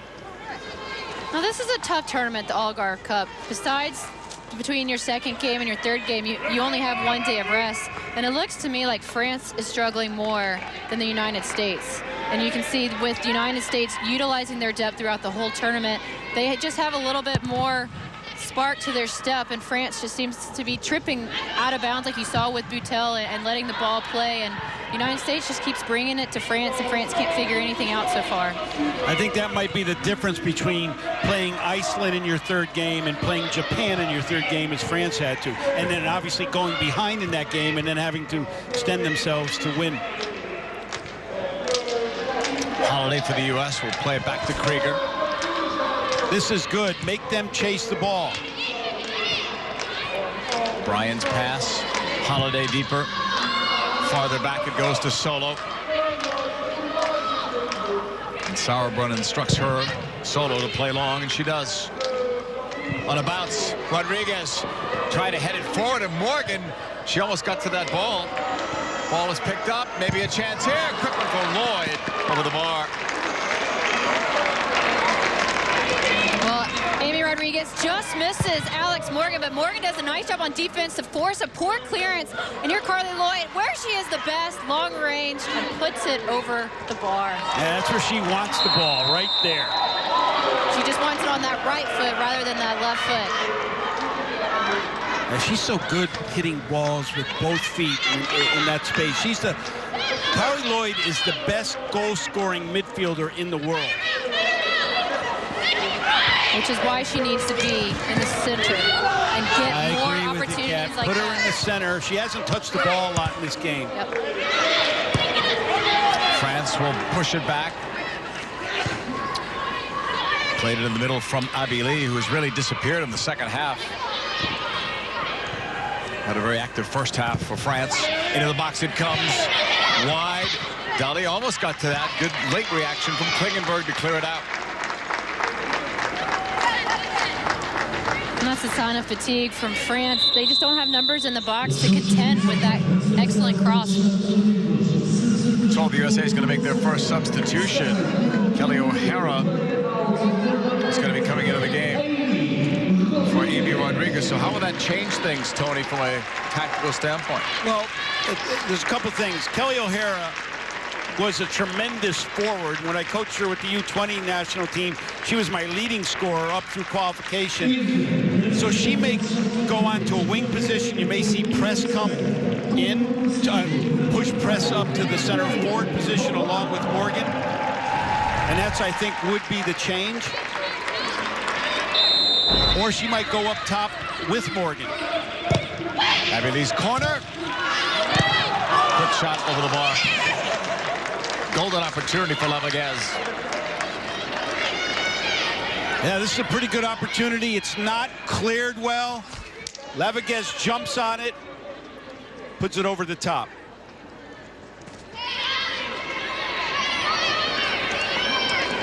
USA still on top thanks to those two first-half goals, one early, one late. Julie Johnston's first international goal in the 7th minute. Kristen Press with her 20th in the 41st minute.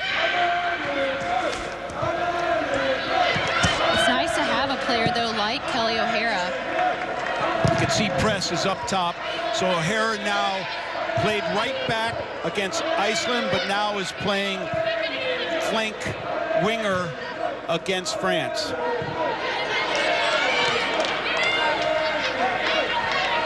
Throwing coming up here for France. It's nice to have a player like Kelly O'Hara because she can play defense, she can play forward, but she also plays attacking midfielder for her Sky Blue team in NWSL. So she's versatile, and that's what you need coming from players that are on your bench, so you can look down the line and you can use them in different positions. And I like that Jill Ellis is utilizing her on different roles in this tournament. Yeah, I think this is a good sub. I like this sub. I like pushing Press up top with Morgan, and I think O'Hara can run all day. This kid can get up and down the field. He's got some bite and tackles. Nice job from Abby Lee to find Guyot. The cross cleared up the middle by Klingenberg. The U.S. will pounce on that ball quickly. Played up by Bryan. And that's going to be too far. Boadi will push it short to Illinois, wearing the armband today for France. Bouara to the right, Dali. Illinois up the middle. Look at the work by Morgan in the front runners. Impressive here in the 70th minute. I'm curious to see what Jill Ellis does with her bench. She can make up to 6 subs. At what point do you let these players play it out? At what point do you give some others some experience? Depends what happens in the game. I think if France scored, you might want to see Abby Wambach in for defensive heading late in the game. But right now, I believe she'll only make tactical changes. She wants to win this game. France pushing forward. No foul call there as well, as the U.S. will take it over. Yeah, I think it's an opportunity for the United States to prepare like it's a World Cup game. They can't give away balls in their defensive third like that. Bouillot's cross, solo back pedals and tipped it wide. I thought it was going to go over the bar. And then she smiles. Dali doubled up there, right by the corner flag, knocked out by the U.S. Kind of a mishit cross. Where have we seen that before? That's how France scored their second goal in the first game. But here, Hope Solo has it covered. No problem. Tine went down. Was looking to see. The referee never pointed toward the spot, never looked that way. Just looked at Tine. Down this left side. Held up there by Press. Switches. French trying to collect it, but they can't. I think she could have used that overlap. Things were happening on that side.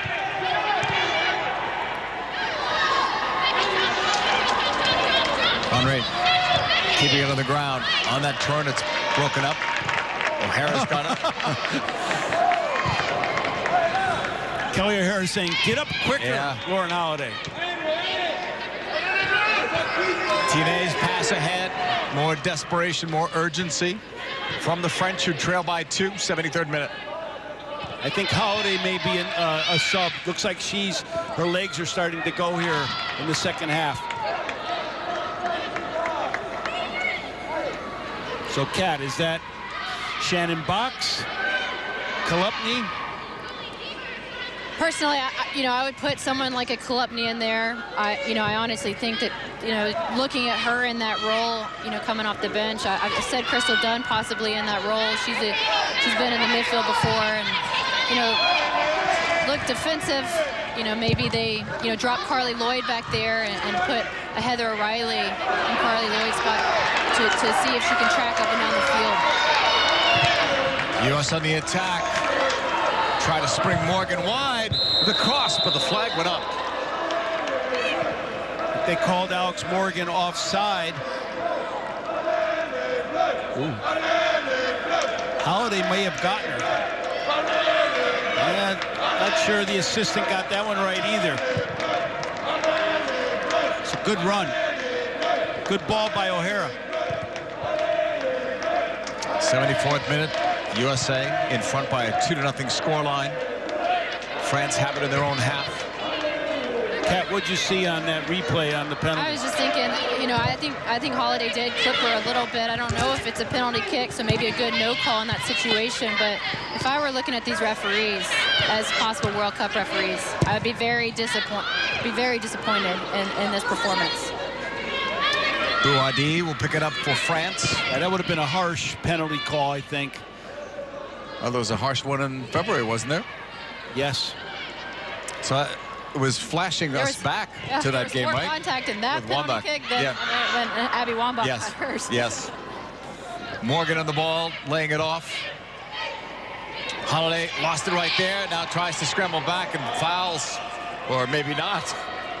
Sure looked like she fouled. French will pick it up. I think the referee's getting tired. Yeah. Dali. French players were so close to one another there was no space, no options. But you're right, Lauren Holiday looks exhausted. They need to get her out of the game. She was even walking back. Even she thought she fouled.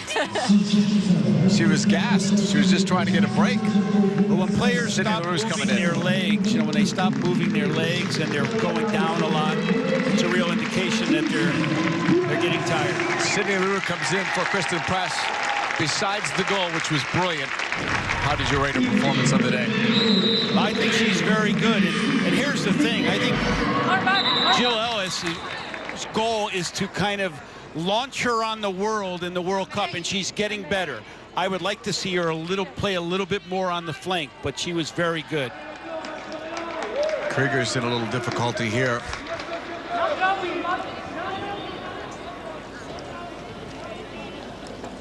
Well, if Krieger has to come out, obviously O'Hara can just slide to the outside back position.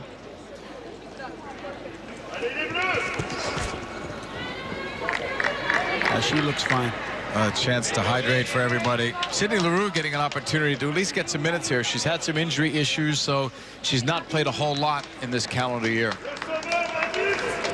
When if you're the French defense, you're thinking, oh no, now here comes fresh legs of Sydney Leroux, and she is so fast, and she's just going to try and go to goal because she is so good when she gets the ball at her feet of just running at the back line. Yeah, she is somebody that, you know, just wants to score goals. In my 2008 U20 World Championship team, I had Morgan and LaRue, and they scored 75% of our goals. Tine, 77th minute. Uara to the right. 1v1. Defended by O'Hara. She wins the ball back.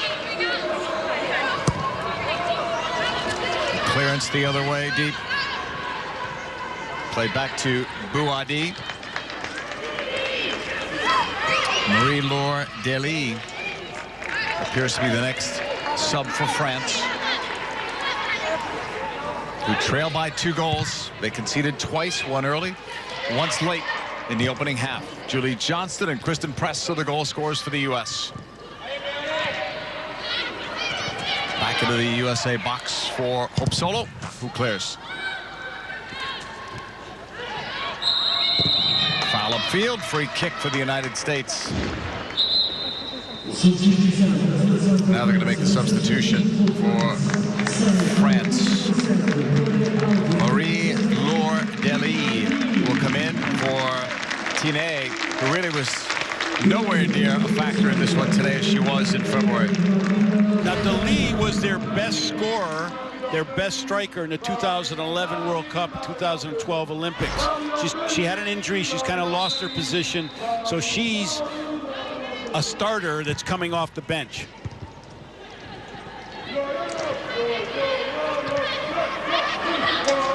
The French have made 3 subs. The U.S. have made 2. April 4th, the next chance you'll see the USA, they'll take on New Zealand live on Fox Sports 1.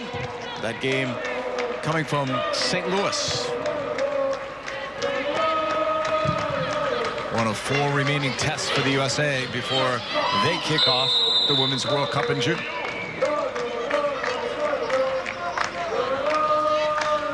It's like Dely was offside, and that is a correct call, just slightly offside. But she has pace. She can take on.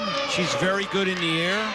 So she is a handful, and I'm sure France wants her back 100% for the World Cup.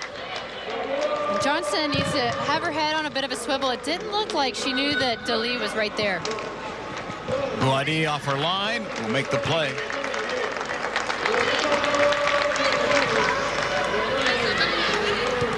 Uara is to the right.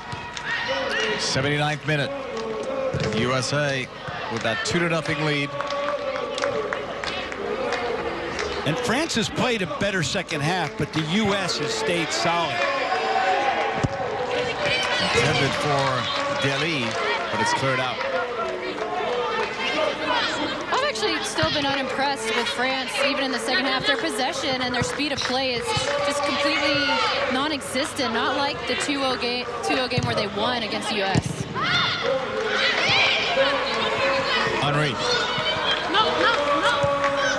Immediately was closed down by a couple of USA players. Dely. Nowhere to go. Finds Henry. Nice ball through. And a takedown there. This time it is a penalty. In the 80th minute. So hold on. The speed of Marie-Laure Dely and that penetrating ball forced the U.S. into a tough situation defensively. Somebody grabbed her hand. It looks like Klingenberg. It's an got a hold of her, and she unnecessary foul here. Yeah, unnecessary, and Dely, a veteran, makes it look like she was spun around, and she was at some level and earned the penalty. Sauerbrunn had it covered. There's no need for Klingenberg to put her arm out like that.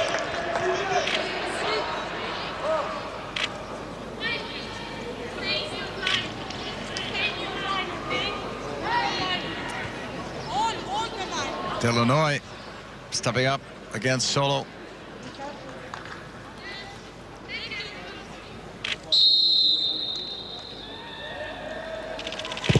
Good shot saved by Solo, was off Henri, and then it goes wide, so Solo gets it done.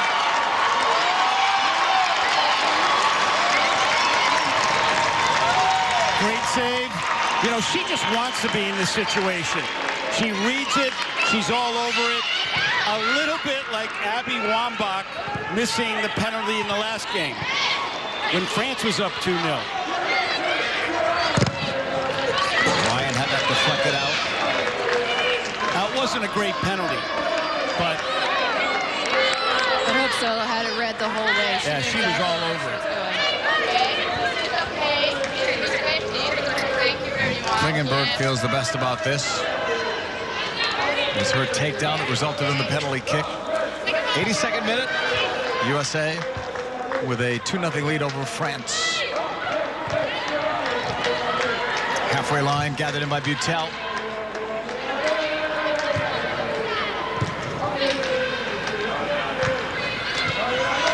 Morgan clips, gets called.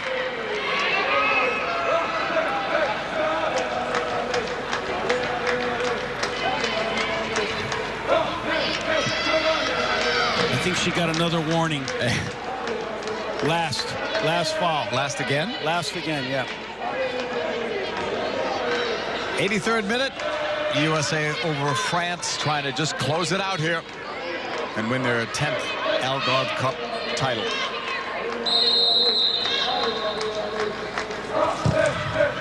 Bouadi sending it forward. It bounces into the box. Goes out wide. The French thought they earned a corner. The U.S. feels it's a goal kick. And that's what it is.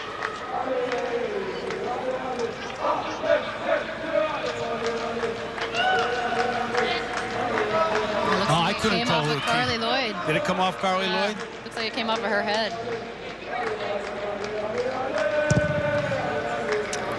Solo sends that one upfield. You see Box and Wambach up on the USA bench. They won't get much playing time.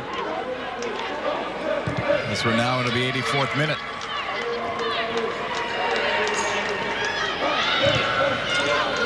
U.S. played it forward. Nobody there in white. A little bit slow. O'Hara getting it off her foot, keeping possession. Bouadi, well, out of the 18-yard area, sends it forward. Dilly. And that one is wide of Hope Solo. And now we're going to see the changes for the United States. Shannon Box will come in, replacing Morgan Bryan. These two subs obviously give the U.S. great defensive heading. Late in the game, France might be just serving the penalty area a lot, set pieces. Both Shannon Box and Abby Wambach clear some balls defensively. Morgan Bryan is a work in progress, Kat. How did she do today? This was the best game I've seen her play as that defensive midfielder. She was intercepting the passes. She was reading the game extremely well. She wasn't giving the ball away too much in the midfield. She was connecting with both the back line and the forward line. By far a big improvement for Morgan Bryan. I would say the tandem Bryant and Holiday went to a different level today than where they've been playing. Much better tying in with the defense, having a better shape, and preventing easy possession around the penalty area. And more impressive, too, I would think, because it came against France. And Rapinoe comes in now for Alex Morgan, who did well, I thought, overall, and especially her defensive presence chasing the ball. So O'Hara will go to left back for Klingenberg. Rapinoe will take the spot that O'Hara had, and of course, Wambach will be up top along with LaRue. Well, and this is why they have Shannon Box on the squad right now, is for these situations where the United States is up a goal or 2 goals. They want her in there for that defensive pressure and for her experience. Gave birth to a child, had knee surgery, missed well over a year. Last time she played before this calendar year was in 2013 with the national team. Lissomer got it forward, give and go. That's deflected back. U.S. possesses, looks up. Possesses is really the key word. That's all they need to do to close it out. Just unforced errors. They can possess better than they're demonstrating. Played up by Henry. Lissomer. Kelly, end line, cross. It looked like a cross anyway, but Solo cut it off. Well, this is much better combination play from France, and Dali doesn't get her hips turned enough. Makes it an easy save for Hope Solo, but well disciplined in the back four again for the United States. Yeah, I think that was a shot because she didn't have any options in front, but you're just not going to beat Hope Solo from that angle. Still waiting for the signal now. It's finally up there. It's a throw in for the U.S. 87th minute. U.S. leads 2-0. Both goals coming in the first half. Hope Solo just stopped Henry a few minutes back on a penalty kick. Could have narrowed that gap. But it made it a different game down the stretch. And Jill Ellis and this U.S. team want a shutout. They want a clean sheet here against France.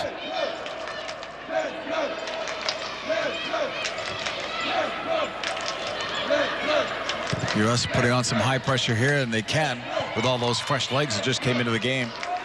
Boadi bypasses the Illinois. It's tackled away.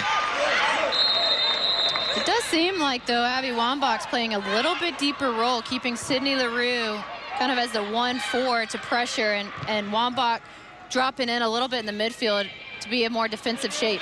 Yeah, just another 10. Good run down the left side. Bouillot with a cross. Up there, not enough by Dali, but not enough on it to beat Solo from that distance. Yeah, it's going to be hard to beat Hope Solo or any keeper, by that matter, with that kind of header. But more players in the box for France, so they're getting some opportunities, but still not enough to challenge the United States. Who's looked good today, Kat, for the U.S.? Well, I think Morgan Bryan, we talked about, has looked really good. Julie Johnston has been a standout player, in my opinion, showing her professionalism and that this kind of game just doesn't faze her, even though she doesn't have a lot of experience. Uara sends this ball across. Not a down. Again, that's wide of Solo.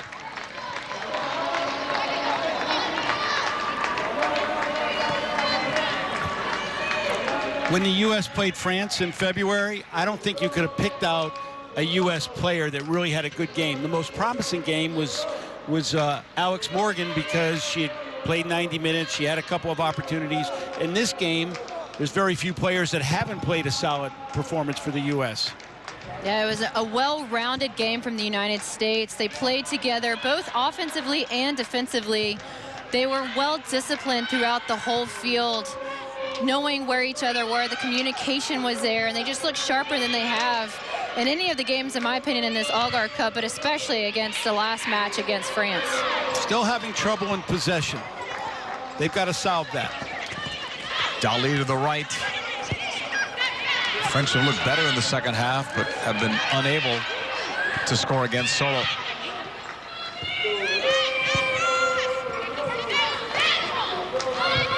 Dali back into the circle. Butel. Bouillon. 90th minute. U.S. with a 2-0 lead. Trying to close out this tournament with 3 consecutive shutouts. Dali. Right back at the halfway line. Illinois.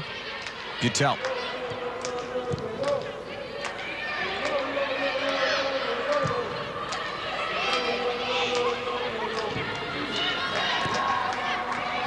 Laviguez. We're in stoppage time now.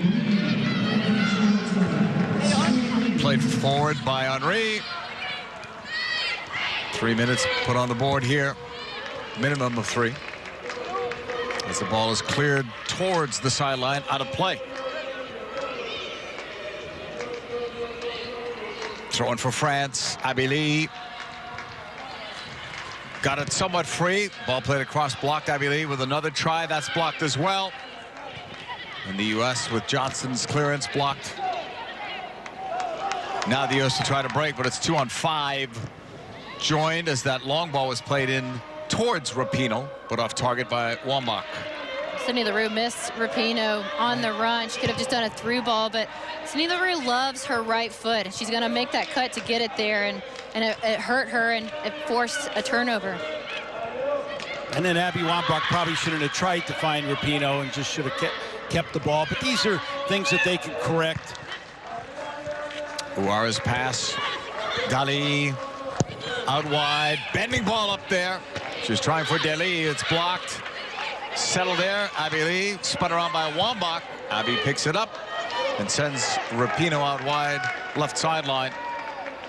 Good defensive clearance by Johnson on that serve into the penalty area. Good starting position, nipped in front of Dali and was able to head it clear. Better than halfway through at stoppage time. The U.S. with a 2-0 lead as Dali takes it forward. Henri Wright. Denied earlier on that penalty kick attempt by Solo. Uara by the corner flag against O'Hara. Dali, 25 yards out, sends it up for grabs, headed away by the U.S. Wambach trying to put some pressure there on the ball. Bouillot for Butel.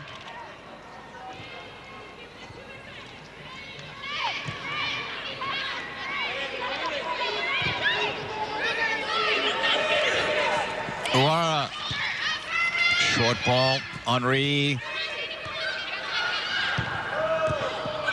That one's blocked. Deli shooting it, but again, not enough on it to beat Solo. France really hasn't had anything that's challenged Hope Solo in goal to the point where she's the only one that she really bobbled was a long-range shot from Amra Uwe, but besides that, it's been quite easy for Hope Solo in the goal. When your defense is marking up in the penalty area, when they're solid, when they're tracking runs, it's easier for the goalkeeper to sort it out. Final whistle, game over. USA wins the rematch against France. Kat, your thoughts on the way the game played out? Much better performance from the United States. Well disciplined throughout, both attacking and defensive, and it showed. Yeah, U.S. played with a passion and a purpose, and they came out to make a statement. They made a statement. They're where Jill Ellis wants them to be after the Algarve Cup. Both goals coming in the first half. Julie Johnston and Kristen Press are the goal scorers, so a much better effort today for the U.S. as we go back to the studio. Kate, take over. All right, thanks so much, guys. Great result. 2-0 the final score. Exactly the result that the U.S. needed in this one. Of course, we saw them lose to France last time out. How far have they come in a month's time, do you think, Alexei? I think this was important. This was important for players like Hope Solo coming back from suspension. This was important for Lauren Holiday and Morgan Bryan and that understanding because they are facing good competition in that position, in that defensive midfield position to have a better coordination. And I think we saw a better coordination today. Julie Johnston, I think, has to be looked at as a potential starter going forward. And then Jill Ellis making the adjustments and the changes against the big team, shall we say, the team that possibly you could be up against to win a World Cup in France. Well done today, but it really matters this summer. But this is where you put together the things that are going to help you win a cup in the summer. Do you feel like Jill Ellis is any closer to finding that starting lineup that she needs to have set for the Women's World Cup? Absolutely. She is so close. And I think Amy Rodriguez showed how useful she is, her agility, those dangerous runs out of the back. Her and Alex Morgan worked well together today. And Julie Johnston, Jill Ellis has to look at her. She's so dangerous on set pieces and so versatile too that helps Jill Ellis know that she could be a possible contender for a starting center back position. What do you feel we've learned about the depth of the U.S. squad today? Today, well, I mean, when you can have someone, like we said, like Julie Johnston come in and have other players that are your quote-unquote starters sitting on the side saying, this is interesting. That kind of competition is very important. I think what we will learn going forward about this particular result psychologically is how Jill Ellis goes back and manages this team psychologically. All right? You just beat the team that you know kicked your butt a month ago. Fine. But now you might face them in the World Cup. They were missing players. but this is something, a positive to go forward. But you have to manage it and say, that's good, but we're not even close to where we need to be yet. And you ramp up to that summit.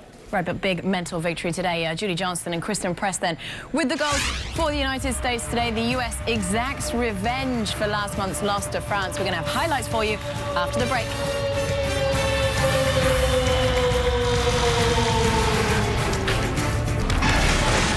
So we came into this one, the U.S. looking for revenge for their only loss in 2015, came at the hands of France 1 month ago. Judy Johnston put them up. And Lauren Howday serving another dangerous free kick in the box. France not doing a good enough job staying tight enough on Julie, making that near post run. It only has to get a little flick on that. Alexia, I tell you what, we saw a big performance from Hope Solo today. Absolutely, and in this tournament, 3 shutouts in a row. She's back, she's making the saves that she needs to make, and she's making some saves that she doesn't need to make. Hugely important goal just before halftime. Huge. And Kristen Press catches the France midfield just for being a little lazy, and she shows how good she is 1v1, taking players on like this, the ball at her feet, technically so composed in the attacking third. This is a huge goal for Kristen Press and the team. Then huge opportunity for France in the 80th minute penalty. Dum, dum, dum, dum, dum. Can't do this. Swinging bird right there.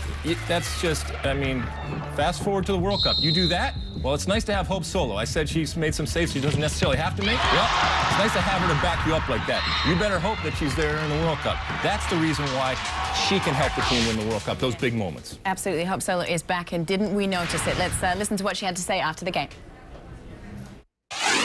You know, it was a good game. We stuck to our game plan, which was organized defense. We dropped back into a 60 defense or a 70 defense, and we had an organized defense, which led to our attack. So I thought it was a pretty good game plan by our coach, and we stuck to it, and we won. Tell us about the penalty. I didn't think it was a penalty. I'll have to see the video. It looked like a dive, but I was prepared, so. You look comfortable. I feel comfortable. Yeah, I feel good. Last year, you told us that you felt you were in the right position to lead this team to the World Cup. You still feel that? Yeah, we're 3 months out, and I think we're peaking at the right time. We're not there yet. We have a lot of work to be done.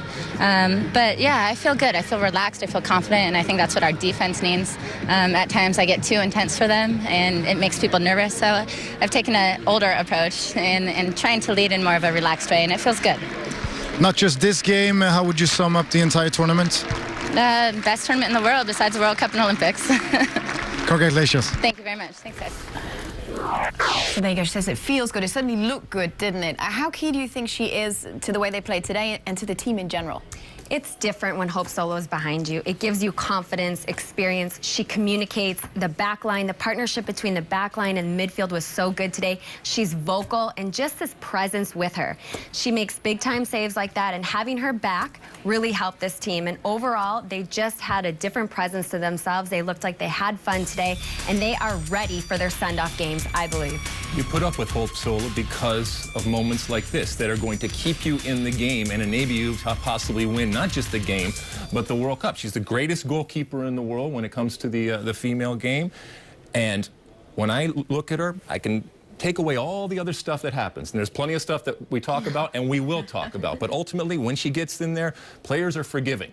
And you want somebody back there that is going to save your hide. And she does it time and time again. And maybe it's only that one time, but maybe that one time is what leads this team to the promised land. So in your opinion, absolutely right, Jill Ellis, to make that decision to put her back into the starting lineup. What about Jill Ellis in general? We were talking about all those questions that have been asked of her. Is she the right woman to mold this team into a World Cup winning side? Have those questions been answered today, do you think? No, I think the questions will still have to be answered going forward because, as we said at the start of the show, this is ultimately about winning a World Cup, and that is the goal, and that is what we will focus on. But within that, she did answer some questions today. She was able to adjust. She was able to have a team come out against a France team that we all know a month ago really demolished the U.S., and she was able to make some adjustments and have this team mentally believe that they could do it. It wasn't an incredible performance, but ultimately they got the win. And the things that we were pointing to, saying, hey, those are some weaknesses, we saw some progression and some improvement. All right, well, how satisfied was the coach herself? Let's listen in. I think it was a great, very competitive game. I'd like to congratulate France. I think, you know, they're just a tremendous opponent. I thought it was a good game for the fans to watch, up and back, and, you know, I was obviously pleased to come out on the winning side. The opposite results today from the game 1 month ago. Any feeling of revenge?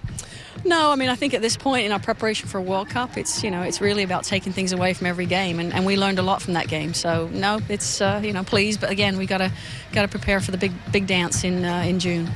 As a preparation for the World Cup, how would you sum up this Algarve Cup? I think it's been tremendous. We've been able to play a lot of players, you know, get a lot of depth, play quality opponents. So I think it's been really good, and I think, you know, obviously winning it is good for the confidence, and now we move forward and continue our process of preparing. Last time we spoke, you said that you will never get bet against you. Still thoughts today? Yeah, I mean, I've said this. This is a part of the, you know, the winning mentality of the States, and I always think that they find ways to win. I said that. So, yeah, I mean, I think we've got a lot of work to do still, but you know, I think we're going to be in the hunt. Big congratulations. Thank you very much. A lot of work to do, she says. How far is the team away from that level where they need to be, do you think? Well, they have 4 games. They're very close. This was a huge win for them. Confidence-wise, to know that they can come together after losing to the best team in the world a month, to be able to come together and fix what they needed to fix. Also, new players like Julie Johnston, huge opportunity for her, giving the team an idea of who's going to make this World Cup team and roster, and using these 4 games and continuing to build on the things that they're continuing to work on. This was a great job by Jill Ellis to get this team to win a tournament in a tournament setting, to not fix some things, but work on some things. But ultimately, nobody remembers the Algarve Cup before the World Cup. They remember the summer, they remember the World Cup, and that's where she and this team will ultimately be judged. All right, well, the US and France, they could meet again this summer. How would that one go? They figure to be among the top contenders at the 2015 World Cup, and the start of the tournament is now just 87 days away. We are counting down with a record 24-team field heading over to Canada for the FIFA Women's World Cup. Now, FIFA announced today that at next week's Executive Committee meeting, they will name the host for the 2019 Women's World Cup. Other items on the agenda there include choosing dates for the 2022 men's tournament, also going to be outlining the bidding process for 2026. So lots of talking points coming up. Big events coming up as well. For more on a big event taking place today, here is Alexi Lalas. So the US women with several matches still to play in preparation now for this summer's World Cup, including a send-off series in May against the Republic of Ireland, against Mexico and Korea Republic. Now, ticket information for those matches can be found on ussoccer.com. So that is it. The US win the 2015 Algarve Cup. Roll on Canada and the Women's World Cup. Thank you to our analyst team, to Leslie Osborne, Alexi Lalas, our commentary team, JP Delacamera, Kat Whitehill, Tony DeChico. Thank you for joining us, and see you soon. It's headed home. The U.S. has scored. Shot saved by Soto was off Henry. Now a step ahead, and there's the second goal. Kristen Press.